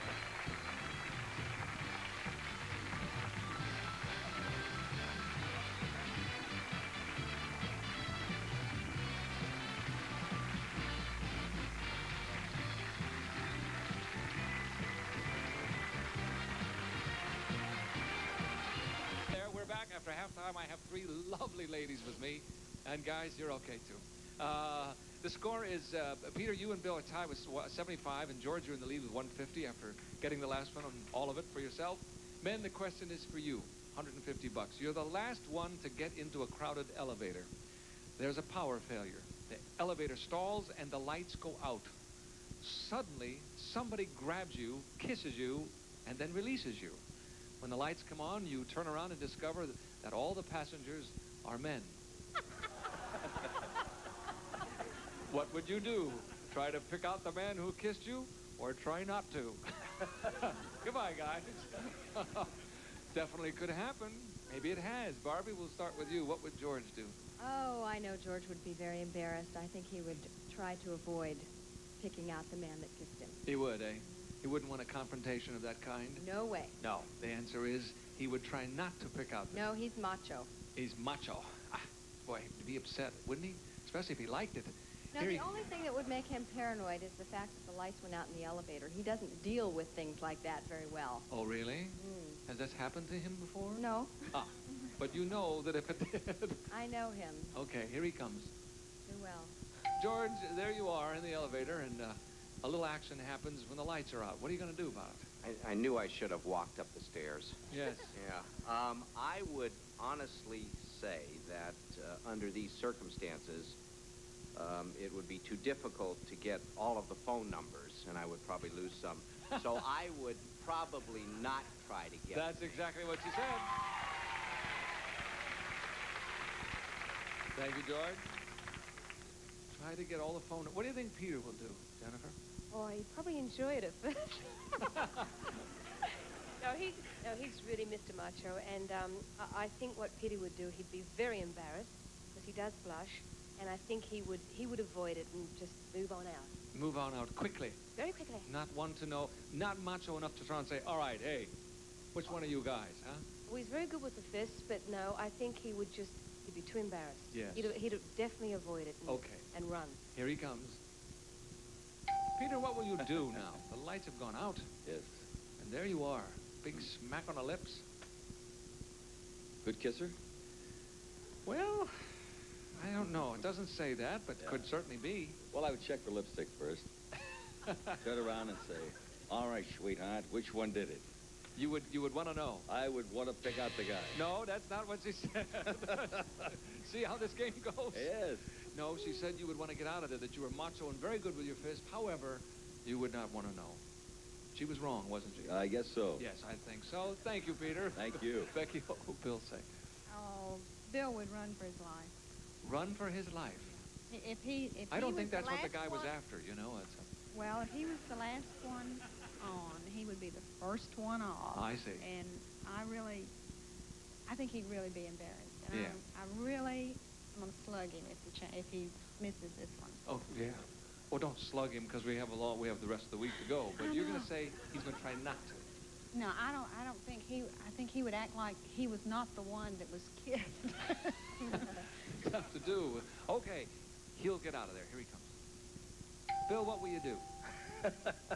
This question reminds me of the thing about the power failure in New York when all the people were stuck on the elevator, and 9 months later there were 10,000 babies born, all named Otis. That's right. That's right. What would I do? I don't know what I'd do with him after I picked him out, but I'd want to know who it was. No, that's not what Becky said.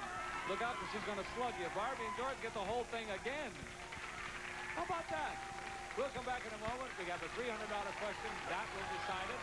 Anybody can still win. What would you do in that elevator? My goodness.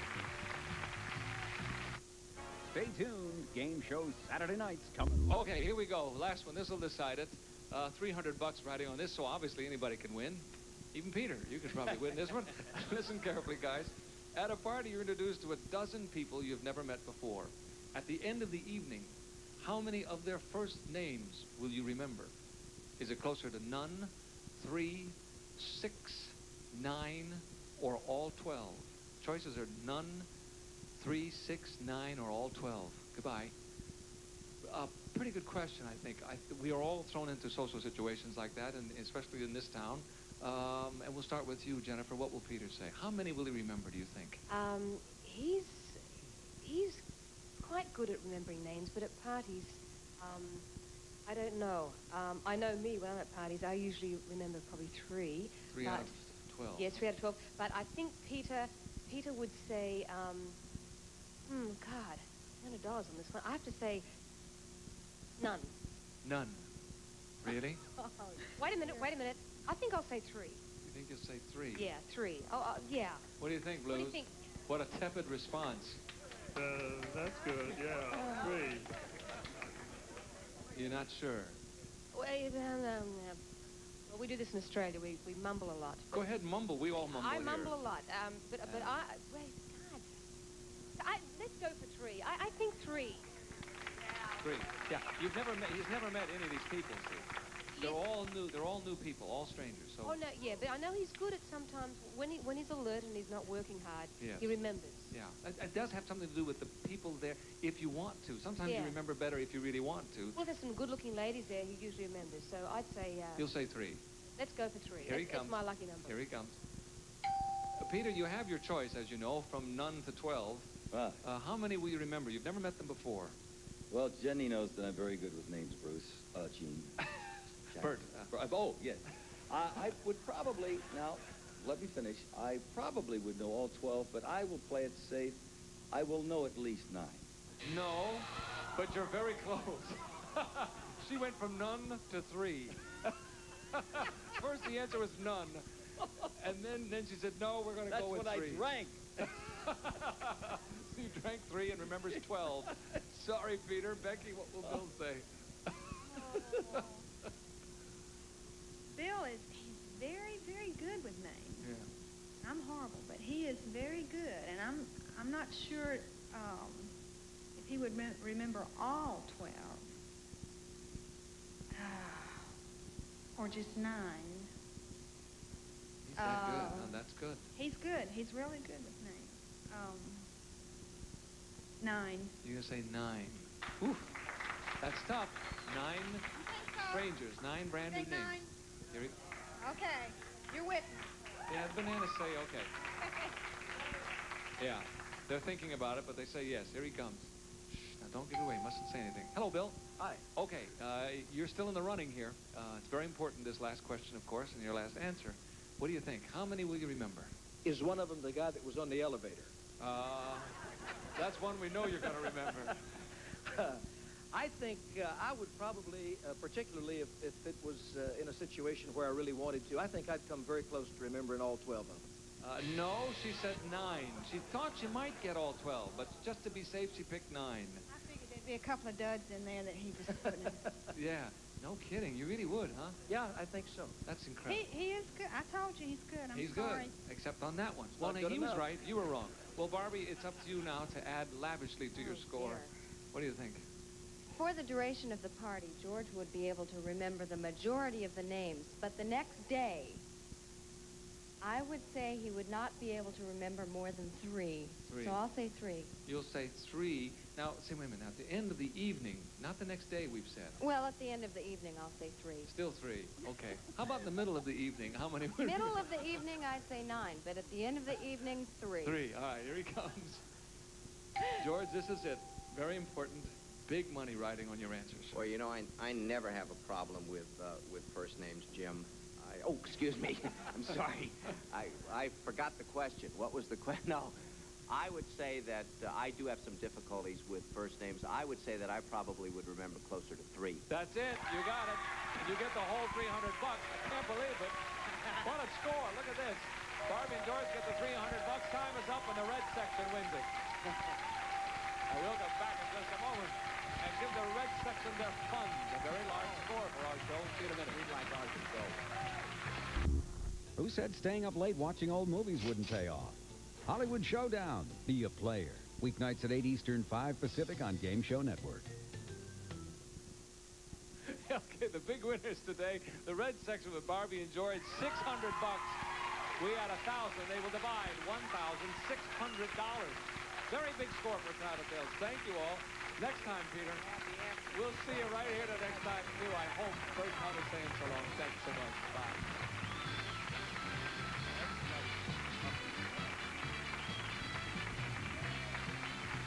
In addition to cash awards, remember the winning rooting section selected at random will also receive Nestle Egyptian Henna. Brings new body bounce and brilliance to your hair. Isn't that what you've always wanted? Nestle Egyptian Henna. Boratine, the borax bleacher formulated for the big switch to warm water washing. For whiter, brighter, cleaner wash, switch to Boratine, the borax bleacher. And from La Choy, make your meals swing American with these fine La Choy canned and frozen products. All new Three's a Crowd is unflinching. Don't worry, paramedics are standing by. Unwavering. Definitely think it should have been me. He better have said me. And swears to tell the truth. Oh, I hate to answer this question. The whole truth. Better have said his wife or else he's sleeping on the couch tonight. And nothing but the truth. Guys, I hope you brought something to read because the ride home could get real quiet. All new.